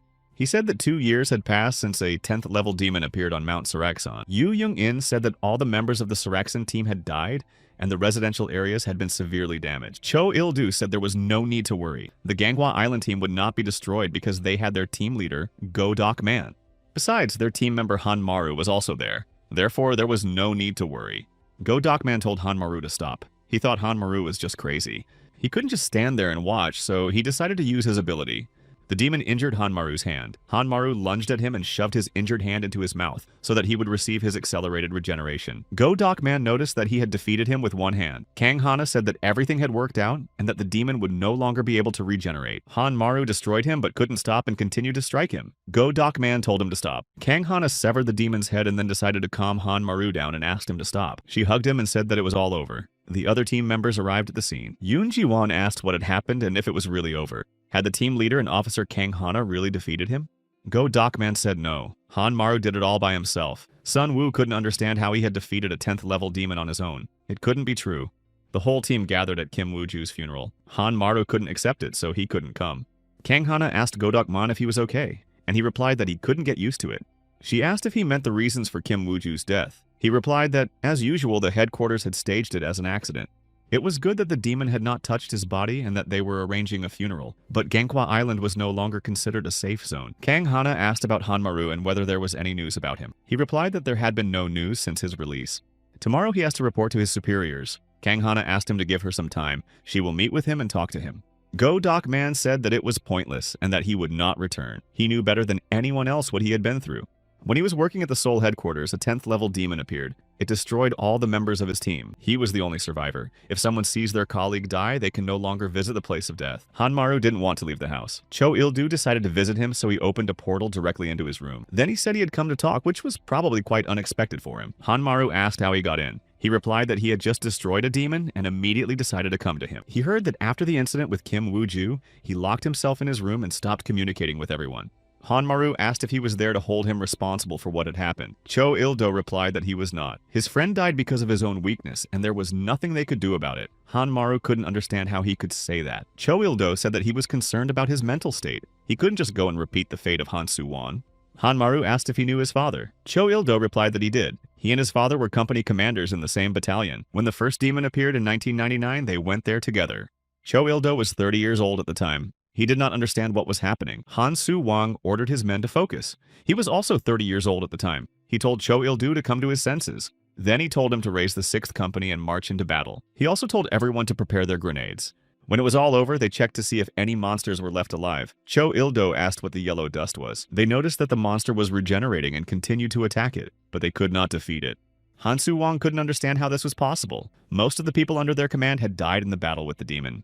Cho Il-do asked Han Soo-won if he was okay. He said that all the soldiers had died and asked what kind of monster it was. Then they noticed the yellow dust reappearing and realized that it wasn't over yet. Han Soo-won started to run away. Cho Il-do found him and said that he had been looking for him for a long time and asked why he had suddenly ended up in the forest. Then he saw the monster.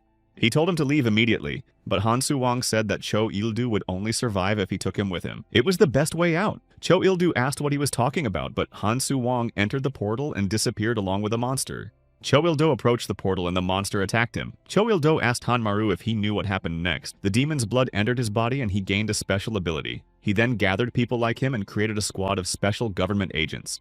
Hanmaru asked what had happened to his father. Cho Il-do tried to convince him to lead the organization to fight demons together, but nothing came of it. He was in shock after gaining his demonic abilities. He had only one goal in mind, to go to Naraka. Hanmaru remembered how his father had said that they would go to Naraka. Cho Il-do said that his father couldn't defeat the demon, so he decided to become one himself. Hanmaru asked what he meant. How could he become a demon? Cho Il-do replied that demon blood flowed through their veins. In other words, they all had the potential. By going to Naraka, they could become demons. After the conversation, Hanmaru wondered if his father had gone to Naraka to become a demon. Before that, Cho Il-do said that if he refused to fight the demons, he would consider him one of them. He asked if he was going to abandon people just like his father did. Hanmaru decided to return to work. Go Docman said that, as expected, he was not there today either. He decided to go to Incheon's headquarters and sort out his resignation. Kang Hana said she would go to Hanmaru's house and talk to him. After that, Hanmaru entered the room. He apologized to them for being late. The whole team was shocked when they saw him. Hanmaru decided that he would try to find out the whole truth by working as a special government official. He couldn't just believe director Cho Il-do's words that his father was now a demon. Cho Il-do approached the demon he was holding in chains and said that the preparations were almost complete and that they would meet Naraka very soon. Yoon Ji-won said that it was almost 12 o'clock, so everyone should hurry up and go to lunch. Hanmaru said that he didn't want to eat and that they should go without him. As a result, only 4 people went to lunch. Yoon Ji-won said that she was worried about Hanmaru's depressed state after the incident with Kim Woo-ju, but he wasn't the only one. The whole team is in a bad mood and the atmosphere is worse than a crime scene. Hanmaru moved back in with Go-Doc-man. Go-Doc-man asked him to take out the trash while he was cooking ramen. Leaving the apartment, he ran into Kang Hana. He asked if she also lives here. Kang Hana replied that she does. It's easy to get to work from here, and the office is literally a stone's throw away. Besides her, Yoon Ji-won and Kim Yi-bak live 1 floor below. Hanmaru was surprised and said he understood. Hanmaru picked up the trash bags, and Kang Hana said she wanted to help. He replied that it wasn't necessary. But she said that if it was difficult, she would help, and that he shouldn't blame himself for what happened to Kim Woo-ju. They were all to blame. Hanmaru said that it was his responsibility and they didn't need to comfort him. Kang Hana replied that she wasn't comforting him. He just needed to get through it like all of them had to at some point. Every member of the Ganghwa team had come here having lost someone close to them. He didn't understand what it meant to lose someone close to you and what she meant. Then he told her to give him the trash bag. The next day, an alarm sounded at work. Go-Doc-man said that a 6th level demon had been detected. He told Yoon Ji-won, Nam Yo-suk, and Hanmaru to go. Then he remarked that he felt terrible because of yesterday's pork ribs. Sun Woo asked permission to go instead of Officer Hanmaru, because they were sending him, and if something happened, what would they do then? Yoon Ji-won asked how he dared to say such a thing to their child. Sun Woo thought that such a sad reaction was infuriating. They went to the place, and Yoon Ji-won told him to watch his words. Couldn't he see the state Hanmaru was in? Sun Woo replied that they knew something about this worthless weakling, and suggested finding the demon quickly. Then he felt as if something had hit him right in the forehead and lost consciousness. The same thing happened to the others. When he came to, he didn't understand what had happened. Then he saw the demon and destroyed it. Yoon Ji-won came to and asked what had happened and if the demon was dead. Sun Woo said it looked like it. Nam Yeo-suk did not understand what was happening and why his cat, whom he called Kushish, was here. Yoon Ji-won asked what was going on and if he knew this cat. He replied that it looked exactly like his cat, but his cat couldn't be here. He decided to go to the office first and feed his cat. Besides, it was dangerous here. It's dangerous to walk alone in a place like this. Nam Yo-suk noticed that the cat was unusually heavy. Sun Woo asked if he really intended to bring the cat to the office. Yoon Ji-won told him to leave him alone, let him enjoy himself. They arrived at the office, and Nam Yo-suk told them to look at what he had found upstairs. Kang Hana told him to drop it immediately. Nam Yo-suk asked what was wrong with them and if he wasn't cute. Kang Hana and Hanmaru saw a demon instead of a cat. It was an illusion demon. He jumped out of his hands and then used his ability. Everyone else also began to see him as a cat. The demon began to run away and Nam Yo-suk tried to catch him. Then he saw Go-Doc-man lying on the floor. He said that his head hurt and asked what kind of demon that was. After that, he gathered the whole team. Then he asked why he had brought the demon down from the mountain. Nam Yo-suk said that he looked very much like his boss. And what could he be talking about when the 2 who were with him also saw him as a cat? Officer Yoon Ji-won allowed him to do so. Yoon Ji-won said that they would find out later who was guilty and who was not. Yellow dust appeared in the room, which meant that the demon was also inside. First, they need to find out what's behind that door. It seems like an illusion, so everyone needs to be on guard. They entered the door that appeared in the building. Nam Yo-suk asked if it was such a huge illusion and said it was unbelievable. Kang Hana noticed the demon and told everyone to look there. A spider demon appeared before them. Yoon Ji-won said that this couldn't be happening. She saw her son who had been killed by that demon, so she decided to hurry there. Kang Hana said it was dangerous. Yoon Ji-won assured her that she had to go because this was the first time she had encountered a demon, and her son was there. Kang Hana told her to come to her senses because it was an illusion, not reality. She realized that the demon had pierced their foreheads with something. This meant that he had entered their brains and read their memories. Hanmaru pointed at the demon and asked if this was also an illusion. Sun Woo said that it must be real. It seemed that this demon was creating demons using their blood. Hanmaru wondered if he was reviving demons and remembered how Cho Il-do said that demon blood flows in their veins, and they all have potential. Then he asked if he meant that the demons from whom they had received their abilities would appear here. Kang Hana said that was indeed the case. Therefore, he may encounter not only the 10th level demon Go-Doc-man, but also his own demon of gluttony. And all this was within the power of a single illusion demon. Would they even be able to destroy it? Hanmaru thought that he would meet the demon of gluttony. That is, if he cannot defeat the illusion demon. What if the demon of gluttony appears and destroys their entire team? Go-Dokman approached him and told him not to worry because no one would die here, they just needed to help each other. Sun Woo and Kang Hana defeated the demon. Then Sun Woo noticed that another door had appeared. He asked where the demon of illusions could have hidden. Kang Hana approached Yoonji Won and asked if she was okay. She replied that she was fine. Hanmaru thought that Officer Yoon had seen with her own eyes how the demon had destroyed her son. It was just a nightmare, and all because of some illusion demon. Sun Woo said he was going to open the next door. He couldn't wait to find this demon, destroy him, and finally leave this place. They entered the next room.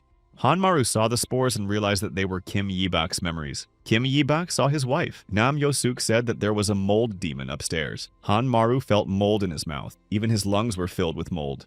With every passing second, it was becoming more dangerous. He decided to check on the others and realized that it was too late. They were all covered in mold.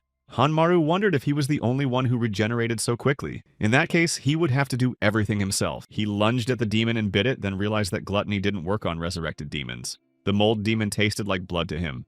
Everyone else came to their senses, and he asked if they were all right. Nam Yosuk said he thought he was going to die there. The illusion dissipated, and Kim Yibak's wife began to disappear. Kang Hana said that it seemed that Officer Kim Yibak had lost his wife to a demon. Hanmaru remembered how she said that every member of the team had come here having lost someone close to them. He was not the only one who was having a hard time. That's why they had to end it all. Sun Woo told him to get out of the way. Hanmaru became angry with him, and he thought about how he was actually making a difficult decision right now. Then he approached him and told him not to open the door right away. After all, he didn't know what was going to happen. Sun Woo asked what difference it made. Whoever it was, they would destroy him. They needed to find the demon of illusion, so he should step aside and let him pass. Sun Woo entered the door. Hanmaru asked who was at the gate. Then he asked Sun Woo if those were his memories, and if it was him standing there. Was he really that unlucky? Sun Woo realized that an unpleasant situation had arisen and said that it was the end for him. Then the temple demon came out to them. Sun Woo asked him to give him the demon's ability and make him stronger than his father. Kanmaru asked him what he had done and why he wanted to obtain the demon's abilities. He must be completely insane. Sun Woo replied that it was the only way to compete with his father. Then he said that was enough. He didn't want others to see all this, so he decided to end it all quickly. He attacked the monster with his ability, but the demon attacked him in return and Sun Woo lost consciousness. Hanmaru realized that this was dangerous. The demon injured all the team members with his ability. Hanmaru realized that the temple demon was very strong and was simply destroying them all. Hanmaru regenerated and decided to see what Sun Woo was doing and asked him why he was lying there when he had an ability just like a demon. Why wasn't he fighting? Sun Woo wondered what was wrong with him. He just wanted to be stronger than his father, but Hanmaru had surpassed him. If he didn't do anything now, there was no point in getting the ability. Hanmaru realized that the demon was about to attack again. He couldn't move and was in intense pain. He also couldn't use his demon evolution ability because regeneration was getting in the way. Hanmaru told Go-Dokman to do something. He said he would use his ability, but he couldn't even lift his arm. His regeneration was too slow. Hanmaru realized that he was of no use, so he asked Sun Woo to do something. Moreover, he possesses the ability of a temple demon. Sun Woo told him to shut up because he knows it himself. Kanhana attacked the demon but realized that her blow was too weak. Due to her broken arm, she couldn't strike with full force. The demon attacked her and lifted her into the air. She didn't understand what was happening. Hanmaru noticed that Kang Hana's officer was floating in the air. He did not understand what had happened and thought that something was holding her in the air. Then he attacked the demon and told him to stop. After that, he also flew up into the air and felt as if something was holding him by the neck. He didn't understand what it was because he couldn't see anyone. Sun Woo realized that it was an invisible hand, and that if the demon who gave him his ability could do this, then he could too. He attacked it and warned Yoonji Won to also attack the demon with the help of the spider. In the end, they won, but it was difficult. Thanks to the illusion demon, Sun Woo learned more about his ability. Hanmaru asked him if he had learned it well. Then he noted that he should do the same next time. Sun Woo told him to mind his own business. It was as if he was also absorbing demons and their abilities. Hanmaru remarked that he was actually giving him advice. Sun Woo said that there was a smart guy here and left. Hanmaru thought that it was deja vu because something similar had already happened. They approached the door and Nam Yosuk asked what the sound behind the door was. Kang Hana said that it sounded like a gluttonous demon. It was the demon Hanmaru. Hanmaru realized that now it was his turn. He immediately opened the door. Hanmaru saw himself as a child and his father. The other members of the team also entered with him and saw the demon of gluttony. Nam Yosuk asked if this was the demon of gluttony. Everyone noticed that it had eyes. Hanmaru begged his father to let him go, but he said that they had to go to Naraka to protect their loved ones. He must obtain the ability of the demon of gluttony. Hanmaru does not understand what it means to protect his loved ones. This was not what director Cho Il-do had told him. He asked if he was going to abandon people like his father had. He became curious as to why director Cho Il-do had lied about his father and what he was hiding. Cho Il-do said that it was worse than he thought. Chigikok asked what he meant by worse. The number of people with demon abilities had increased dramatically, and the frequency of demons appearing had increased. Cho Il-do replied that it wasn't the quantity that mattered, but the quality. There were more people with abilities of level 7 and above. This was especially true in Incheon when compared to other areas. Chi Gikok asked what he wanted then. Would he really force people to obtain the abilities of powerful demons? Cho Il-do replied that he would if necessary. She asked if he was now proposing to deliberately delay the dispatch of civil servants, so that people with demon abilities would appear among the civilian population. Does he even understand what it would cost him? The Chief of Staff's assistant said she was a little late with her report. She reported that they had lost contact with the Ganghwa Island team. Chi Gikoke said that it was the Ganghwa Island team again. She told him to find out why they couldn't get in touch with them. Didn't they go home after work? Nam Yosuk told him to look at that monster. He thought the demon of gluttony was disappearing. Yoon Ji-won asked why he left without a fight. Go Docman said that it didn't look like a normal demon, but that was for the best. He didn't want to fight such a scary creature. Kang Hana heard her younger brother calling her. Yoon Ji-won said that it seemed to be Kang's turn. Kang Hana told everyone to stay there. She would go there herself. Yoon Ji-won wanted to stop her. Hanmaru also said that it was dangerous to go there alone. But Kang Hana said she wanted to deal with him herself and practice before their next meeting, so she would be back soon. Hanmaru thought it was foolish to fight alone. Sun Woo also couldn't stand up to the temple demon and had no chance of winning. He decided to check out what was going on and saw her fighting the demon. But then he noticed something else. It seemed to him that there was another demon there. He didn't understand what it was. Sun Woo also noticed this. They noticed that this demon was disappearing just like the demon of gluttony. Hanmaru called out to Kanhan, but she told him to leave. She warned him that she could handle it herself. He replied that that was not what he meant and asked her to pay attention to the demon's iron armor. If the demon did that, it meant that she could do the same. Kanhana realized that she had to try. Sun Woo closed the door and said that was enough. Now she had to win. Kanmaru asked why he closed the door. Now he couldn't see what was happening. The whole team was just waiting for Kang Hana to leave the room. Kang Hana came out and said she had won, then immediately fell unconscious. Hanmaru managed to catch her. Sun Woo thought it was incredible. They were able to defeat the temple demon by working together, but she defeated the iron demon on her own. Yoon Ji-won said that there were 2 left. Go Dokman and Nam Yosuk also had to face their demons. Nam Yosuk said that was true, but then where was the demonic door? Sun Woo said that they had already encountered the demon on the mountain, and that he possessed his ability. Then Nam Yosuk said that's why you're so cool. He took him in a year ago, and when the cat got lost, he went to look for him in the mountains. That's where he met the demon. Yoon Ji-won asked about the gloomy demon Go Dokman. Go Dokman said he had no idea. Perhaps the demon of illusions had forgotten about him. Everyone thought that couldn't be true. The team members also thought that everything always came too easily to him. Nam Yosuk was sure that he had nothing to do with it this time. He said that it didn't matter. The main thing was that they didn't encounter a 10th level demon, and that was good enough. Go Dokman replied that he was glad that the team members were safe. Hanmaru agreed with him. They were very lucky. It's good that the whole team is safe and sound. They've all been through a lot, and he needs to be kinder to them. Kim Yibok asked if Nam Yosuk had found the cat. He replied that he had, and that it was now running around the house. The yellow dust dissipates and the illusion demon is nowhere to be seen. Go Dokman asked if Kang Han didn't destroy the illusion demon. Then he told them to hurry to the hospital. He noted that everyone had worked very hard today and offered them pork breast to eat. After these words, Hanmaru lunged at him and called him a demon. Yoon Ji-won asked what he was doing to the team leader. Hanmaru replied that he was not the team leader. His stomach had hurt yesterday from eating pork belly, and he would not eat it again. Everyone understood that he was right. The demon tried to get out of it and said that it was definitely his stomach. After that, everyone immediately pounced on him and said that he was not Go Dokman but a demon. The demon told them to wait a moment. Then he started to run away and ran out into the street. At that moment, Go Dokman drove up to work and hit him with his car.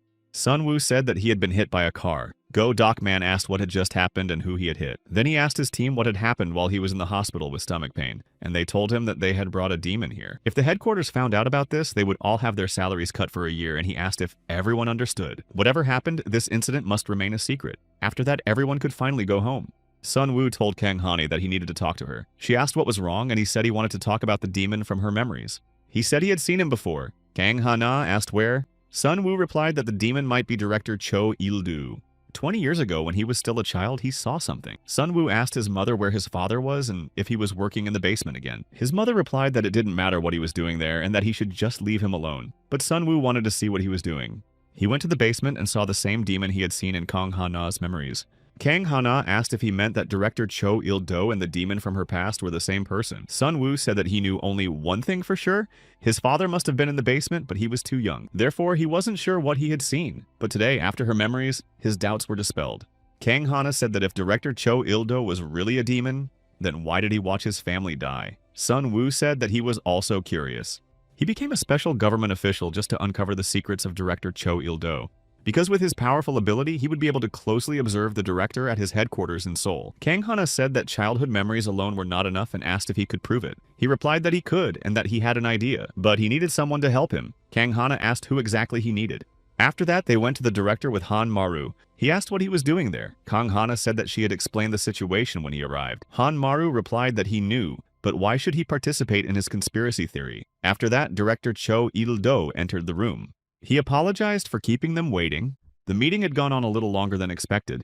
He asked if they had any questions for him. Kan Maru did not know what to say. Sun Woo noted that he was nearby when Officer Kang Hana acquired her demonic abilities. After that, Han Maru wondered who would ask such a direct question. Cho Il-do said he did not understand the question and asked what he meant. Kang Hana said that when the demon with eyes different from the others appeared, she heard that it was him, the director. Cho Il-do replied that it seemed everyone here was under the influence of Sun Woo's strange thoughts. At first, he blamed him for his mother's death, and now he was saying that his father was a demon. Han Maru realized that he was his father. He had not known this before. Sun Woo said that his mother had nothing to do with this and that he just wanted to know who he really was. Then he asked Han Maru to release the yellow dust. He said that this would reveal the director's true nature. Han Maru thought that this was the only reason he had brought him here. Cho Il-do said that if he used the yellow dust outside of battle against a demon, the Ganghwa team would stop protecting him. Kang Hana said that was enough. Although she wanted to know the truth about the day her family died, they couldn't involve Han Maru in this. Han Maru asked if they would find out the truth about that day. In that case, from now on, all responsibility would fall on Sun Woo. After that, he began to release yellow dust. Sun Woo agreed with him. Cho Il-do said that he even felt a little sad. Then he asked Sun Woo what he was going to do with his father. He replied that he had never considered him his father, because he abandoned him and his mother. After that, Sun Woo attacked director Cho Il-do and threw him out the window. Kang Hana asked if he had decided to take the director's life. Han Maru said there was no yellow dust there. Sun Woo told them to open their eyes. Cho Il-do noticed that someone was angry. Then Sun Woo said that the demon was already there. Kang Hana noticed that he was emitting yellow dust, so Sun Woo was right. Then Yu Young-in came to them and asked what was going on. She asked where the yellow dust came from. Then she saw the director and asked what had happened. Kang Hana told Chief of Staff Yu Young-in that she had something to tell her about the director. He was involved in the death of her family. Cho Il-do asked if only the three of them suspected him. Where were the other members of the team? If they don't answer, then he's probably right. Young people these days are a little strange. Then Cho Il-do used teleportation and they all found themselves in a completely different place. Han Maru asked what he was doing. He replied that he couldn't do anything if they suspected him. They also shouldn't dirty the office with their blood. After that, he used a spatial rupture. Yu Young-in told everyone to crouch down and then asked the director if he was in his right mind and what he was doing. Cho Il-do replied that he was eradicating the problem. There were people who saw what they shouldn't have seen. He was very sorry that Chief of Staff Yu Young-in turned out to be such a hypocrite. She shouldn't have interfered in this matter. She, along with Nero and Nambu, would have been very helpful to him in his fight against Naraka. It would be good to get rid of Han Maru right away, because they would be in trouble if he ended up in Naraka. Han Maru asked why he had to go there. Cho Il-do replied that he didn't know, and that it was probably because humans were weak. Then he opened a portal behind Sun Woo and Kang Hani. They didn't have time to do anything, and he destroyed them. Yu Young-in decided to use her ability of eternity and stop time. Yu Young-in possesses the ability of a time demon. She gave up 5 years to move back 5 seconds and saved their lives. Cho Il-do said that his attack was not in vain. Yu Young-in simply used her time demon ability. He asked if she had shortened her life and turned back time. Han Maru asked what it all meant. He had just seen 2 people die, but why were they still alive? Yu Young-in realized that director Cho Il-do might have noticed her using her ability. But how could Han Maru have noticed her? He couldn't sense her. Nero said he didn't care about time. They could no longer tolerate this, so they decide to attack the director. But Cho Il-do moves through space and they are unable to catch him. Sun Woo asked him if he wanted to destroy him and how such a person could be his father. Cho Il-do said it was because he wasn't his father. Then he wanted to attack him, but Han Maru knocked him down along with Kang Hana. He told him not to get distracted or he would die again. Yu Young-in asked who else was a hypocrite and told them to capture director Cho Il-do alive, because she has a lot of questions for him. Nero and Namble said they didn't know if it was possible, but they would try. They used the ability of the twin demons. After that, Namble immediately went on the attack. He used double attack power, double speed, and blood power to strike, but Cho Il-do cut off his head. But he continued to strike him. Nero said that until the blood ties were broken, none of them would die. Cho Il-do tried to sever their blood ties, and Nero said that they could not be severed just like that. This is the power of complete kinship. Namble thanked the director for everything he had done, but now it was time to say goodbye. Kan Maru said that brothers with dual abilities were incredible. Sun Woo said that the director was hiding in the dark and evading the issue, but Kang Hana said that it wasn't about the blows.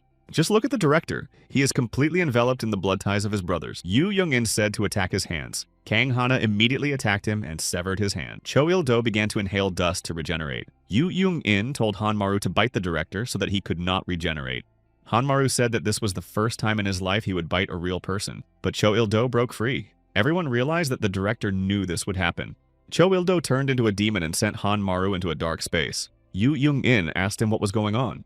He apologized to her and said that he didn't want to reveal his true face to her until the very end. Kang Han and Sun Woo thought that this was his true nature. Sun Woo was sure that this was not his father, but he wondered what had happened to him. Cho Il-do said he was very sorry. He couldn't believe he would have to get rid of the warriors he had created with his own hands. Kang Hana couldn't believe it and asked what it meant. He replied that he had brought the demon to her house. She was an elite athlete and a great choice for a demon's vessel. Kang Hana immediately attacked him. Yu Young-in told her to stop. Cho Il-do destroyed Kang Hana by destroying space. Then Yu Young-in turned back time 5 seconds and told her not to attack without thinking, or she would die. Kang Hana asked how she suggested defeating him. She replied that she didn't know either and that he had become stronger since turning into a demon. Therefore, there were not enough of them to deal with him. It would be difficult to approach the director. Kang Hana said that Hanmaru must have a way. But how could they get him out? Yu Young-in said there was no way.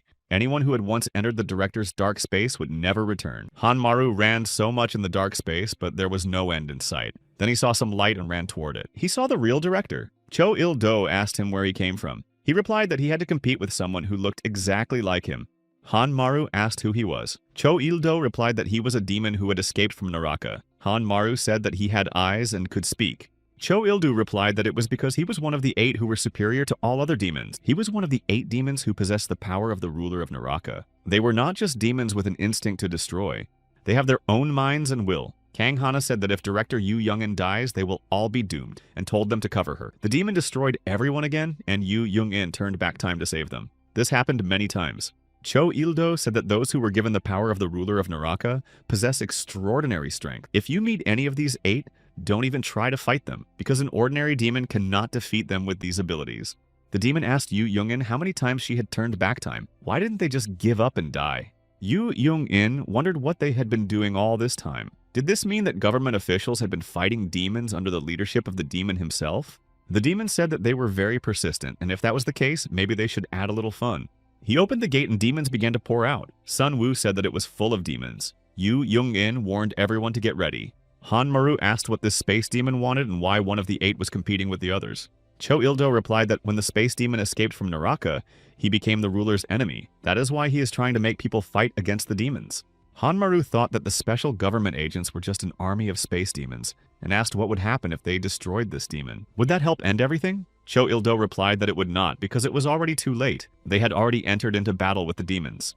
Kanmaru asked if destroying the space demon would bring it back. Then he said that it would be better for him to go with him right now. Kanmaru took him by the hand. Cho Il-do replied that his mind was trapped here and he couldn't leave. Kanmaru said that his son was waiting for him outside.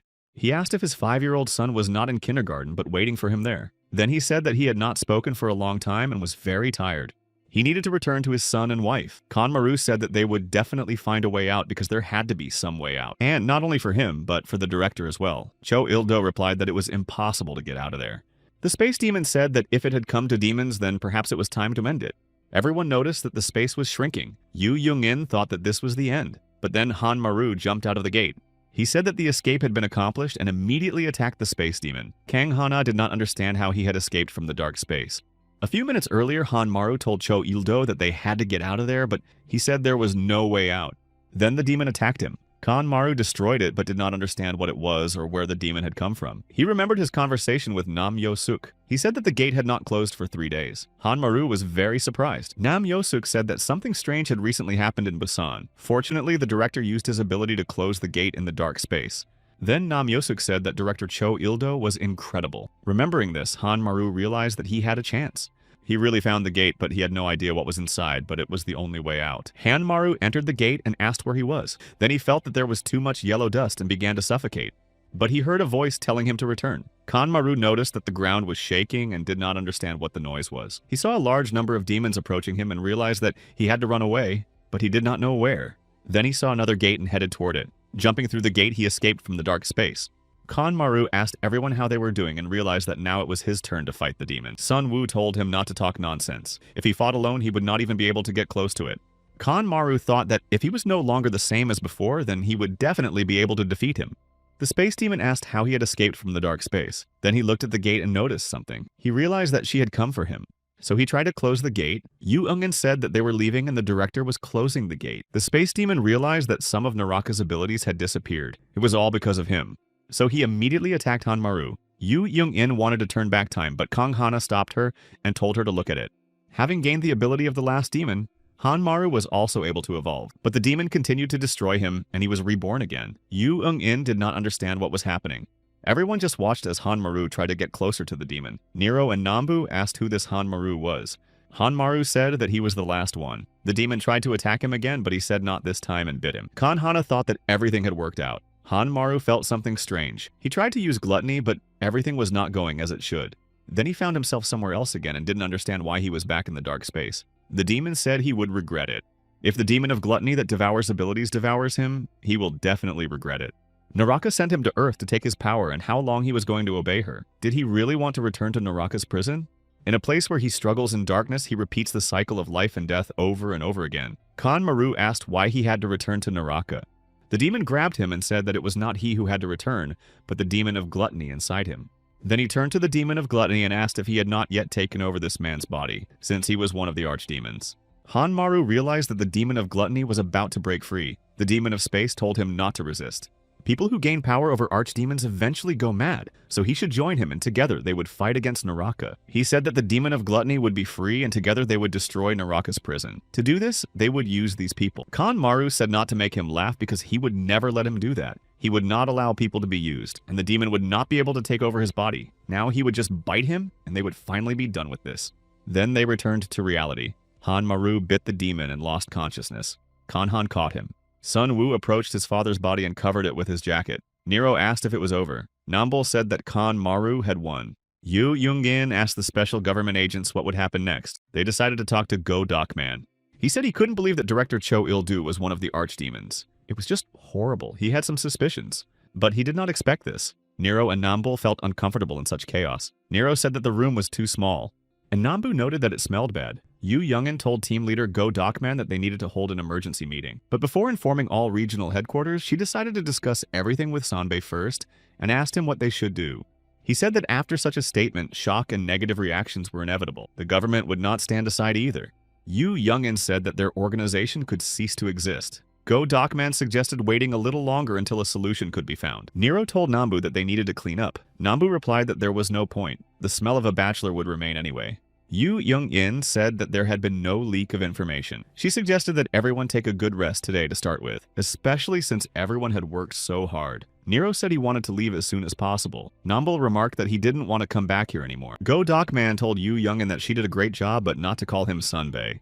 Nero asked if she was implying that the head had suddenly aged. Nambol replied that she said his character had deteriorated. Hanmaru asked Sun Wu why he was spending the night here instead of at home. He replied that he didn't have the strength to go home.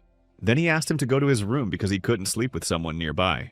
Kanmaru said that it was more of a storage room than a bedroom, so he slept in the living room. It was as if he wanted to sleep next to the boy.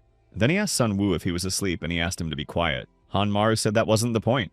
He wanted to say that he had seen his father. Sun Wu jumped up and asked what that meant. Hanmaru said that the space demon must have overpowered him and locked him in a dark space. He wanted to pull him out of there but couldn't. Therefore, he apologized for this. Sun Wu replied that everything was fine. Kanmaru said that his father missed him and his mother very much. There was no point in continuing to hate him. Kanmaru wondered what would happen next and remembered the last words of the space demon. He said that soon the archdemons sent by Naraka would come to them, and now they would have to fight them without him. Therefore, it was all over for them. Kanmaru did not know if humans could defeat the archdemons. After that, he fell asleep. One of the archdemons told his loyal subjects to come to him because it was time to descend to Earth. A meeting of the heads of the National Emergency Headquarters of the Special Government Service was held at the headquarters. Chi Gikok asked what this meant. Could Director Cho Il-du really be dead? What nonsense is she talking about? Yu Eungin replied that she had just explained. There are archdemons that are stronger than ordinary demons. One of them destroyed Director Cho Il-do. Chief of Staff Bae Myung-sik said he couldn't believe that something like this could happen to someone as powerful as Director Cho Il-du. Sitting next to him, the Chief of Staff of Kangwa Island, Hwang Ra-hee, said that now was not the time to cry. They needed to choose the next director to prepare for the battle against the archdemons. The Chief of Staff of Cheola Island, John Pai, said that this was not important now. It was much more important to report to the government immediately. Huang Rahi asked what he knew about the government. The archdemons would be here any minute. Zhang Pio asked if she had forgotten where the organization's money came from. They were practically on the verge of collapse. Chi Geek OK told everyone to be quiet. Yu Young In thought that since the director was gone, she could no longer control them. But if the director's secret is revealed, the situation will become even worse. Han Maru is also involved in this. Bae Myung-sik called her Nuna. Yu Youngin asked him not to call her that and reminded him that she had asked him to call her Director Yu. He said he wanted to know about the archdemon who destroyed the director. Who was he anyway? Han Maru was working on finishing his reports. Yoon Ji-won rushed everyone and told them to finish their reports quickly. Maybe they want to work overtime. Han Maru couldn't believe they had been sorting documents all day, especially when archdemons are coming after them. Yoon Ji-won said they should have written from there earlier. Han Maru wondered if this was the life of a civil servant. He finally finished and thought that it was faster than catching a demon. Go Dokman said that everyone had done a great job and suggested they go celebrate the housewarming. They returned home, and Go Dokman said that the two of them would stay there when the archdemons arrived. It just so happened that the top floor was vacant. Han Maru asked if he could have the top floor in that case. Go Dokman asked what kind of question that was and if he really didn't want to share a room with him. He thought he didn't know why he was asking, and then said that in that case he would live with Sun Woo, and Nam Yo-suk would live with the team leader. Sun Woo asked why he would be with him. He would be living in the same cell with that pig. Go Dokman was offended by these words. Then he suggested that the three of them play rock, paper, scissors. Nam Yo-suk asked if he had to play too. Han Maru said that whoever dodges the game loses. After that, they started playing. As a result, Han Maru won, so he would live with Sun Woo. Nam Yo-suk was upset that he would have to stay with the team leader. Han Maru thought it would be awkward to live with him in the same room. Besides, he looked a little depressed after the incident with director Cho Il-do. He decided that maybe he should try to cheer him up, but then someone knocked on the door. Han Maru opened the door and asked who was there. The whole team came to congratulate them on their new home. They all entered the room at once. Han Maru asked why they had arranged all this. Yoon Ji-won asked what he meant. Sun Woo was depressed, so they were there to help him relax. Han Maru knew that there were only good people on his team. They all sat down at the table to celebrate the housewarming. Yoon Ji-won poured drinks and said it was an accident. Sun Woo said he would clean it up. Go Dokman asked Yoon Ji-won why she was wasting alcohol and then offered Sun Woo some of the soup he had made. Sun Woo apologized and declined his offer. Then he said that he would clean up here first. While he was cleaning the kitchen, Kim Yi-bak came out of the bathroom and said that something wasn't flushing and that the toilet must be clogged. Sun Woo got angry and went to the bathroom to fix the toilet. Yoon Ji-won said that he seemed to have cheered up a little. Han Maru was surprised that she thought so, then noticed that Kang Hana was gone and decided to find her. He went out onto the balcony and asked her what she was doing there. Kang Hana replied that she just wanted to get some fresh air. Han Maru asked if something had happened because she had seemed depressed lately. She said nothing was wrong. It was just that the space demon who had destroyed her family was gone, and everything seemed meaningless. It was as if she had suddenly lost her purpose. But even if she took revenge, she wouldn't bring her family back, so she shouldn't dwell on it. It was just sadness. Then she asked if he was okay and how he found out that one of the archdemons was inside him. Han Maru replied that, to be honest, he didn't even want to think about it. It seemed that a person who had gained the power of an archdemon would eventually go mad. Sun Woo approached them and said that he shouldn't worry. He would make sure that he didn't go mad, even if he had cotton wool instead of brains.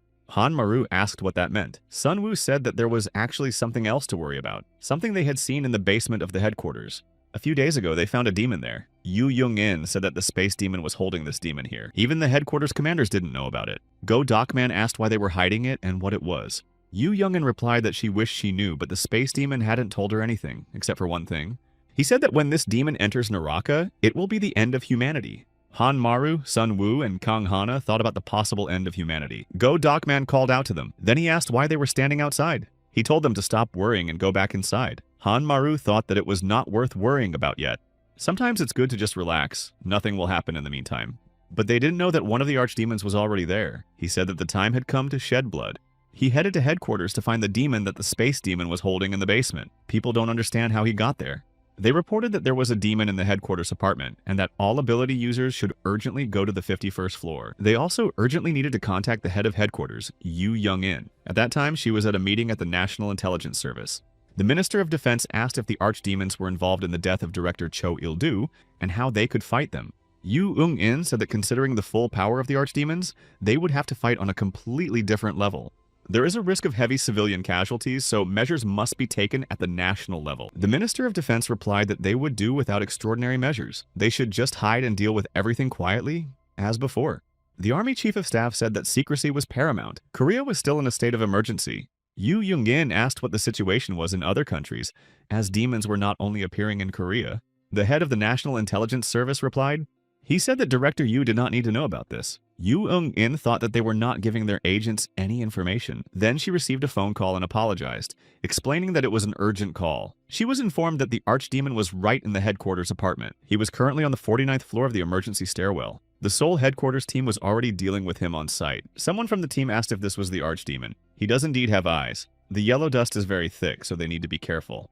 They don't know what he's capable of. The owner of the Wind Demon's abilities said that in any case, if his head is separated, he's finished. He severed its head and the team members were surprised that that was all. It turned out to be even easier than they thought. But the demon began to devour the one who attacked him. He devoured his flesh and blood to restore his body. The girl said that he had to be stopped and shot an arrow at him. The divine archdemon said that this was Karma's revenge. The team realized that he was immortal and could even speak. The demon asked where he was. Where had the demon of space hidden archdemon? They replied that they did not understand what he was talking about but had to stop him, so they decided to attack him together.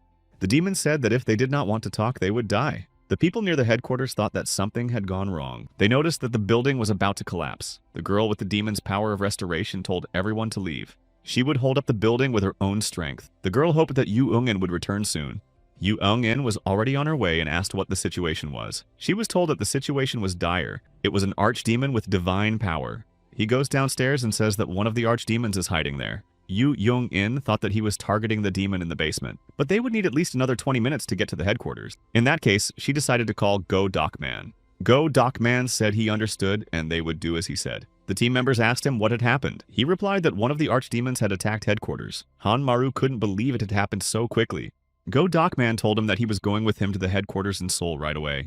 He asked if he could use his space demon ability. Han Maru replied that he would try and then activated the ability. He wanted to move to headquarters but was surprised to find that there were many places he could move to. In his opinion, everything was very confusing. Han Maru couldn't handle the ability. Go Doc Man said there wasn't much time. He told him to get ready quickly and use the space shifting ability. He decided to try again and succeeded, but they ended up somewhere other than where they had planned. Nam Yo-suk asked why they had to move. Everyone saw that they were in some guy's room. Nam Yo-suk told Han Maru to move them again quickly. Go Doc Man apologized to the guy for bothering him. Han Maru tried to use the ability to move through space again. Then they found themselves in another strange place. The man asked where they had come from.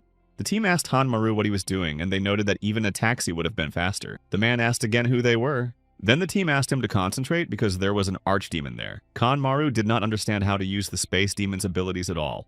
The girl with the demon of restoration ability asked how many more people with abilities they had. Another girl replied that there were 3 of them. Besides them, only 2 level 8 people remained on the 25th floor without combat abilities. This girl has the ability of a candle flame demon.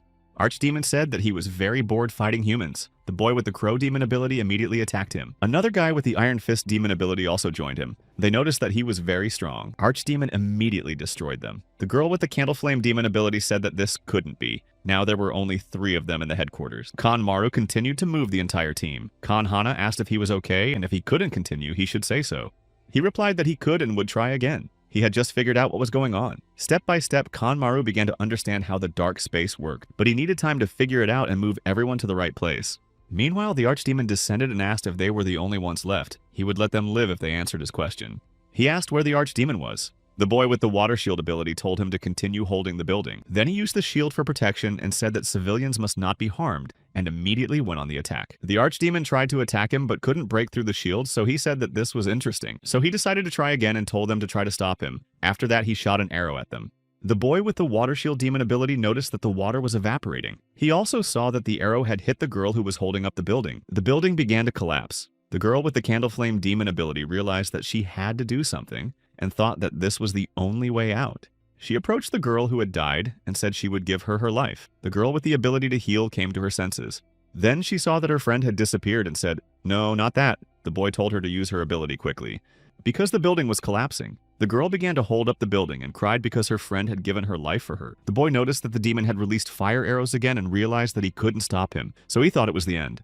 But then Kan Maru appeared before them and said that they should not worry. The demon said that it was just the ability of a space demon. Then he greeted his brother, the demon of gluttony. Han Maru asked what brother he was talking about and told him not to talk nonsense, especially since he was the only child in the family. Then he wanted to use his space bending ability, but Go Doc Man stopped him. He said that their dispatchers had reported that he was immortal and that he couldn't be destroyed just like that. If the demon's body was harmed, he would also suffer. He regenerated with the help of human flesh and blood. But Han Maru had already managed to sever his arm and asked why he hadn't said so earlier. Go Docman told him not to even think about severing his head. Hanmaru wondered how he could destroy him in that case. Archdemon asked the demon of gluttony where their brother was. Kanmaru thought he meant the one in the basement, and asked what he was talking about. Then Archdemon replied that the ruler of Naraka had sent him after the two of them. Hanmaru asked why he should listen to someone like him. Archdemon said that in that case he would have to bring him by force and immediately attacked him. Sun Wu wondered how to destroy him. There must be some way to destroy him without cutting off his head. Unlike other demons, he possesses intelligence. If his brain was damaged, the demon would stop regenerating. Kang Ha attacked the demon. Yoon Ji-won told everyone to prepare for battle. The girl and boy who were here before them did not understand who these people were. Go Docman asked how they were and if they were all right. Then the girl asked which team they were from, and he replied that they were from Ganghwa Island. Director Yu sent them here. He said he would get them out of there, but right now the most important thing was to restore the building. Yoon Ji-won screamed because the demon had destroyed her spider. She immediately rushed towards him. Sunwoo noticed that the demon was about to attack her and warned her of the danger. Then he attacked the demon with his ability. The archdemon noticed that he was getting in his way and threw a spear at him. Kang Hana managed to protect him and repel the attack, but her hand was injured in the process. Sunwoo noticed that the demon was about to attack her, so he told her that it was right in front of her. Hanmaru opened a portal behind him and attacked him by surprise. But the demon noticed him and grabbed him, then asked why the demon of gluttony was on the side of humans. Perhaps he should destroy his human shell. After that, Go Docman decided to use his ability. Everyone began to sink into darkness. Archdemon said that he was just another annoying insect, and then noticed that he couldn't feel anything. He asked if it was emptiness. Go Docman thought that there was no point in cutting off his head now, and that it was more important to ensure the safety of the others. The team members did not understand why they were suddenly outside. Yoon Ji-won said that it was all because of the abilities of the team leader Go. She thinks that he secretly moved them here. First, they will investigate the scene of the incident and evacuate civilians around the headquarters. Therefore, the Seoul team should restore the building, and the Ganghwa Island team should help them. Nam Yo-suk asked if everything would be okay inside. Go Docman woke up Hanmaru, who asked where they were, then saw that they were in a basement and asked why they were there. Team leader Go Docman replied that this location would cause the least damage to the building. Sunwoo said that assuming the battle would take place here. But how could they destroy the Demon of Eternity when they couldn't separate his head from his body? Hanmaru asked what would happen if he used his ability to remove space. He would make it disappear completely along with the space. Kang Hana said that was too dangerous. There was a risk of affecting the surrounding space. Go Docman said that they had only one option. He suggested that Hanmaru talk about something, but it was too late because the demon had already reached the basement and said that what he was looking for was there. Then he asked Hanmaru if he was going to interfere again, and if he still couldn't leave the people alone. They think that the four of them can defeat him. Hanmaru said that he was a little mistaken about the number and noted that the entire staff was with them. After that, he used his ability to move through space and transported everyone to the national headquarters. Pamenchik asked if this was Director Cho Il-do's ability. No one understands what is going on. Then everyone saw the archdemon, and he said that it was boring not to die at all, but now he was having more fun. Huang Rahi said that seeing the archdemon was quite unexpected, and asked Hanmaru if he had transported them. Where did he get Director Cho Il-do's ability? Go Docman turned to Bae Minsik and said they needed to talk. P. Minsik said that they hadn't seen each other in a long time and that they would talk later, but for now he should quickly enter his memory. He used his ability and said that the data had been received and that the data transfer would now begin. P. Myung-sik possesses the ability of a telepathic demon. He transmitted information about what had happened up to that point. He also conveyed the plan of team leader Go Docman based on this information. He hoped that the chiefs of staff would follow this plan. He hopes for the support of the chiefs of staff of Incheon, Ganghwa Island, and Jola Island. Chi Gyok-oke remarked that this was arrogance. The fact that the commander of Ganghwa Island was telling her what to do. Arkadamont asked if they were up to something again. Pamensik addressed Chi Gyok mentally and told her to be grateful instead of grumbling, since she didn't even need to defend herself. There was no point in trying to harm the Demon of Eternity, but they needed to buy at least a little time. Then he said that the Incheon team leader only had a minute left before he could use his ability. In the meantime, they had to delay him. The demon asked if that was how they intended to defend themselves. If so, he would deal with all of them at once. The demon attacked them. Noticing this, Go Docman told everyone to be careful because this was his new attack. Huang Ra-hee realized that her armor would not withstand it. She was a user of the demon's steel scale ability. Huang Ra-hee asked Chigikok how much time she needed to use her ability. Chigikoke asked what kind of generation they were. Young people are so impatient. After that, the chief of staff used her ability. She possesses the ability of a carnivorous plant demon. Chigik-oke said that the first stage was complete, but they had very little time. Everything else will go according to plan. After a while, Huang Rahi said that the second stage was also complete. They tried to restrain the demon with the help of a plant. Huang Rahi told the chief of staff of Chiola Island to act quickly because she could hold out for 30 seconds at most. Jonpai said that he was breathless. Then he used his demon ability of absolute combustion. 30 seconds later, he said that the burning was complete. They hoped that they had managed to stop the demon. Hanmaru thought they had succeeded in destroying the demon of eternity, but the user of the demon's sense of smell ability said to wait because something was wrong. She could still smell the demon of eternity. The demon began to consume the flesh and blood of the people he had destroyed and was reborn. Kanmaru couldn't understand how this was possible. The archdemon took the demon he had come for back to headquarters and said that he was still bored. Then he asked where the gluttony demon had gone, but Kanmaru and Sun Wu covered Kanmaru's mouth with their hands so that he would remain silent, and hid. The demon said that sooner or later he would return for him and that people should remember that. After that, he left. Meanwhile, Yu Young-in arrived at the scene and couldn't believe her eyes. She thought that only 10 minutes had passed since the demon of eternity appeared. But the headquarters had been destroyed, and the demon who was capable of ending the existence of humanity had been kidnapped. Hanmaru thought that they had lost and did not know what to do next. The news began to discuss what had happened to the building. The building of the Ministry of the Environment was attacked by yellow dust. They say it was a terrorist attack by enemy spies. Some believe that this is most likely an alien invasion, as well as the strange yellow gas.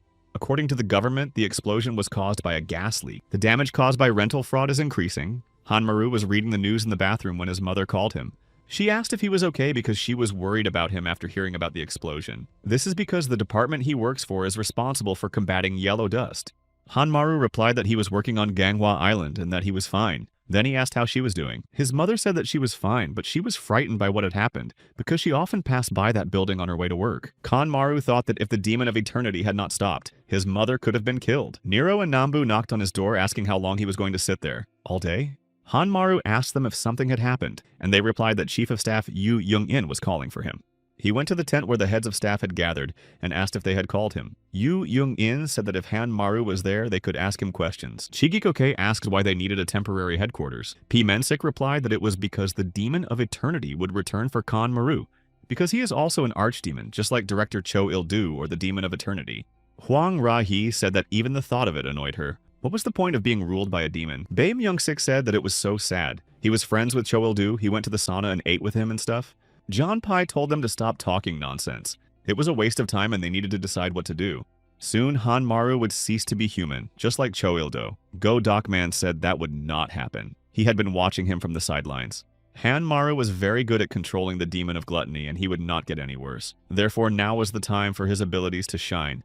He is the only one who possesses power comparable to that of the archdemons. Instead of suspecting their own people, they should think about how to destroy the demon of eternity. Chigik OK said that he is a very good speaker, but the fact is that they are meeting as heads of headquarters, not as commanders. Yu Young-in said that before she became the head of the Seoul headquarters, it was Go Docman, so he is quite competent. Hanmaru wondered if she was talking about the same uncle who only drinks and sleeps at work.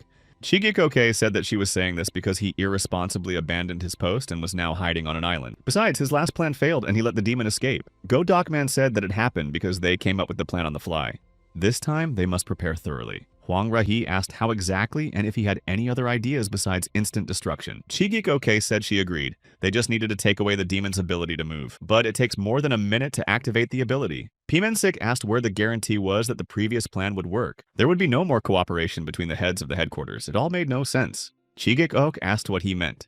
Did he really think the ability of carnivorous plants was useless? But he knew nothing except how to talk. He asked why and told him to try to defeat him. She called him a coward. Hanmaru decided to stop the argument. Then he asked what would happen if they trapped the demon of eternity in a dark space. Yu Young-in asked how long it would take to activate. Hanmaru replied that it would take 5 seconds. If they could hold him for 5 seconds, he would seal him in his dark space, so that it would remain there forever. After that, they set about implementing the plan. Hanmaru waited for the demon in the Manesan Mountains on Ganghwa Island. He thought that being a decoy was very difficult. He had to sit alone in the mountains and wait for the demon of eternity, but there was no other way to protect the residential areas from destruction. Then he saw someone trying to climb into his tent and got scared. Kang Hana asked him what happened. Yoon Ji-won also asked why he was so scared. Kanmaru asked where they had come from. Kang Hana said that she thought he would be bored alone, so she decided to keep him company. They wanted to go on a hike. That's why they all came to support him. Kanmaru asked if they really did all this for him. He was pleasantly surprised by his friend's actions. Sun Woo replied that of course it wasn't for him. Go Docman told them to keep an eye on him because he was afraid he might get into trouble again. Kanmaru thought that he had said that he could be trusted and noted that he had no intention of running away. But he was afraid of the demon of eternity. If they died, he would be the only one to feel guilty. Meanwhile, his companions were unpacking their things. Yoon Ji-won suggested making noodles. Kanmaru asked what was wrong with them. Something was coming, and all they could think about was food. Sun Woo asked if he thought it was hard for him alone, as if he was the only one going to fight. Kang Hana agreed with him. She told him not to worry because their team would be there for him. Han Maru thought she was only there because she wanted to go on a trip. Still, it was a great relief for him that he wasn't alone. So he went up to them and told them to wait for him at the ramen shop. Han Maru asked if they had all brought tents for the night. Nam Yosuk said that Officer Yoon had probably taken care of that. Yoon Ji-won replied that she hadn't. She had only brought a tent for herself and Kang Hani, and they hadn't brought any tents with them. Therefore, they all had to sleep in the tent with Khan Maru. Sun Woo said that it was very cramped and he couldn't stand it. Nam Yosuk asked him to move over. Han Maru could only think about how they would all calm down quickly and silently ask the Demon of Eternity to come sooner. After a while, an alarm sounded. Yu Young-in asked what the readings were, and Godokman replied that they couldn't be detected and that it was definitely him. Everyone realized that the Demon of Eternity had arrived. The demon asked if they had been waiting for him. Han Maru came out of the portal and said he had missed him. The demon asked if they had decided to take him by force again. Han Maru replied that there were not many of them today. After that, the demon asked how they were going to defeat him with such a small number when they had lost even with 100 people. Khan Maru replied that he would understand when he saw it. Then he announced that he would give him a rematch. They had to do everything exactly as planned. They only needed to incapacitate him for 5 seconds. The team leader, Kaeun-san, also joined in, but he didn't like that Han Maru was giving orders and asked who he was to give them orders, since he was just an ordinary officer. Namble pointed out that Han Maru was in charge of this operation. Nero added that he should just shut up and follow orders. Team leader Kei-san said that after the death of the director, the operational department for combating yellow dust had turned into a mess. They said that if he didn't want to, then he didn't have to. Nero remarked that they would attack first. Namble said that now they would see how strong he was. Khan Maru thought that everything was going perfectly. Only users with restraining abilities had been specially selected for the operation. Therefore, the level of their abilities was irrelevant. Nero and Nambul restrained the demon and told Khan Maru to start. They didn't let him move, but then the demon broke free and Khan Maru told Nambul to pull the string. Then the head of the Kaeun-sen team applied 20 times the normal gravity. Han Maru asked what he was doing. Could he be planning to kill their people as well? The head of the Kaesun team asked what difference it made. Didn't they need to stop the Demon of Eternity? Han Maru thought he didn't have time to talk and needed to open the dark space immediately. The demon said that if gravity was working, it meant that the blow would be 20 times more powerful. After that, he struck. Han Maru thought that the shockwave could affect residential areas. Huang Rahi said that the radius was no more than 500 meters. We must defend the barrier. The wave must not reach the foot of the mountain. Her subordinates said they had accepted the order. Yu Eung-in said to make sure that no parts of the eternal demon's body escaped. We cannot make the same mistake as last time and allow it to be reborn. The users of the sense of smell ability also accepted the order. Yu Young-in asked Go Doc-man if they were now moving on to the second stage. He said that they were, but that they needed to calm Namble down a little. Namble fought with the demon and said that he was incredible and very strong, then asked if he wanted to fight him one-on-one. The demon attacked him, and Namble said that he had managed to hurt him after all. Then Payman Sik used his telepathic ability to enter his subconscious. He told Namble that he had done a good job and managed to distract the demon. Now he should leave him to them. The demon did not understand what was happening and asked if he was trapped in an illusion. Payman Sik told everyone to concentrate. They only had to hold on for 5 seconds. Until Han Maru used his ability, they must not let him escape the illusion. But the demon continued to attack them, even though he was in the illusion. Payman Sik mentally addressed everyone. He said that they had to buy time for Han Maru somehow, so everyone had to hold on. Time passed, and those 5 seconds seemed like an eternity to everyone. Payman Sik sent the demon back to his memories of when he was a general. His subordinate said that the enemies had retreated. The demon said that in that case, they must go after them. His son said that he would also go with him. Then his subordinate reported that they had captured residents and asked what he should do with them. He told them all to cut off their heads. His subordinate asked why he wanted to deal with innocent people. The demon replied that he knew that himself. It would be wonderful if they all died, because with their flesh and blood he would gain eternity. But his subordinate struck him with a sword and said that he had completely lost his mind. The demon asked if this was a mental attack. The demon couldn't believe that they were trying to immerse him in memories of when he was still human. He wondered what they were up to. They had 4 seconds left. Payman Sik said not to let him come to his senses. The demon noticed in his memories that their efforts were in vain. Do they really think that such a mental attack can stop him? Han Maru said that the demon of eternity is about to wake up. Therefore, everyone must prepare for capture. The demon continued the battle in his memories. There were 3 seconds left. His subordinate grabbed his son and told him not to move or he would destroy him. Without thinking twice, the demon struck. Then he said he would leave. After that, he began to return to reality. The entire team tried with all their might to restrain him. Team leader Kei-san wanted to use gravity but noticed that the demon was attacking him on his own, having separated his own arm. Han Maru told everyone to step back. The demon asked if that was their plan. Han Maru hoped that the Ganghwa Island team understood him. Nam Yo-suk, who had the ability of zero presence, used his ability to protect everyone. In order to prevent the demon from devouring anyone after being damaged, Kang Hana activated her ability and struck him. After that, she told Kanmaru to close the space. Kanmaru closed the space and moved the demon. Everyone rejoiced that they had succeeded. Hanmaru couldn't believe that he had actually done it. The owner of the sense of smell ability said that the smell of the demon of eternity had completely disappeared. P-Man Shik said that it seemed they had won. Chigikoke noted that it took a lot of energy. But then Hanmaru felt that something was wrong. The demon of eternity turned to the demon of gluttony and said that he had come for him. Hanmaru realized that he was trying to wake him up. He miscalculated and did not think that the demon of gluttony would be imprisoned, just like director Cho Il-do.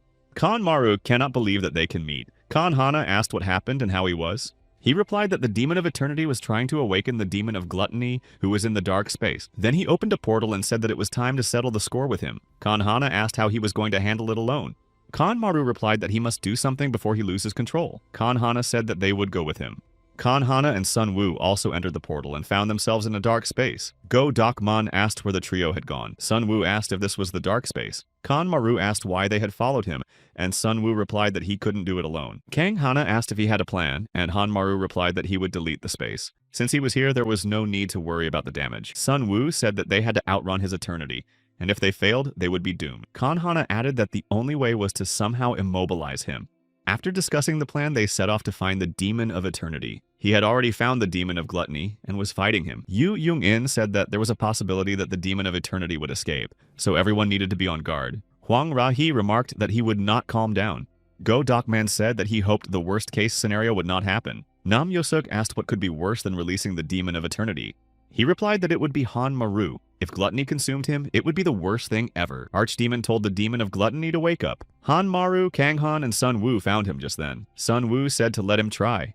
He attacked him and warned Kanmaru that it was time to act. Kanmaru used space removal, but the demon began to consume him. Even space removal did not work on him. Kana decided to attack him and realized that she had to aim for his head. That would help immobilize him. The demon said that they were starting to get on his nerves. Kan Hana tried to attack him. The demon deflected her attack and injured Sun Woo and Hanmaru. Then he grabbed Hanmaru and said that he would die, and then the demon of gluttony would awaken. Hanmaru felt that he couldn't move and thought he was about to die, but Sun Woo used his ability and grabbed him with invisible hands. He then told Hanmaru to use space removal because it was his chance. The demon said that they were all continuing to interfere with him. In that case, he would simply take their flesh and blood. But at that moment, Kang Hana attacked him directly in the head and held the blade so that he would not wake up. She said she would restore her blade with her blood, and that he should use removal before it was too late.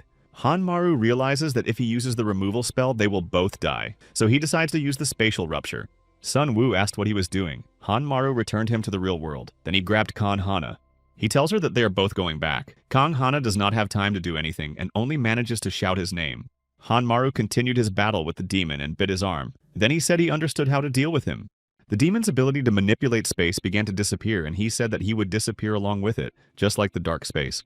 The demon severed his arm, but Kanmaru began to absorb him, and said that he was now also eternal, so he need not try. After all, they would die here. The demon called him foolish for sacrificing his own life to get rid of him. Kanmaru said that he had no intention of dying. If it weren't for him, everything would have been fine. The demon said that he would pay for this, then severed his own head.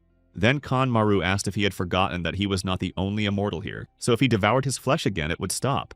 But the demon began to devour him and said that he could not defeat him, even with the same ability, because he was only human. Kanmaru told him to stop because they would both die anyway, so why bother? The demon said that he deserved to suffer. In exchange for destroying him, he devoured everything connected to him, even his soul, so he had no future. He would be consumed by him and disappear forever. After that, the demon of gluttony woke up and attacked the demon of eternity. Kanmaru does not understand what he is doing. The demon of gluttony completely devoured the demon of eternity. Kanmaru does not understand why he did it.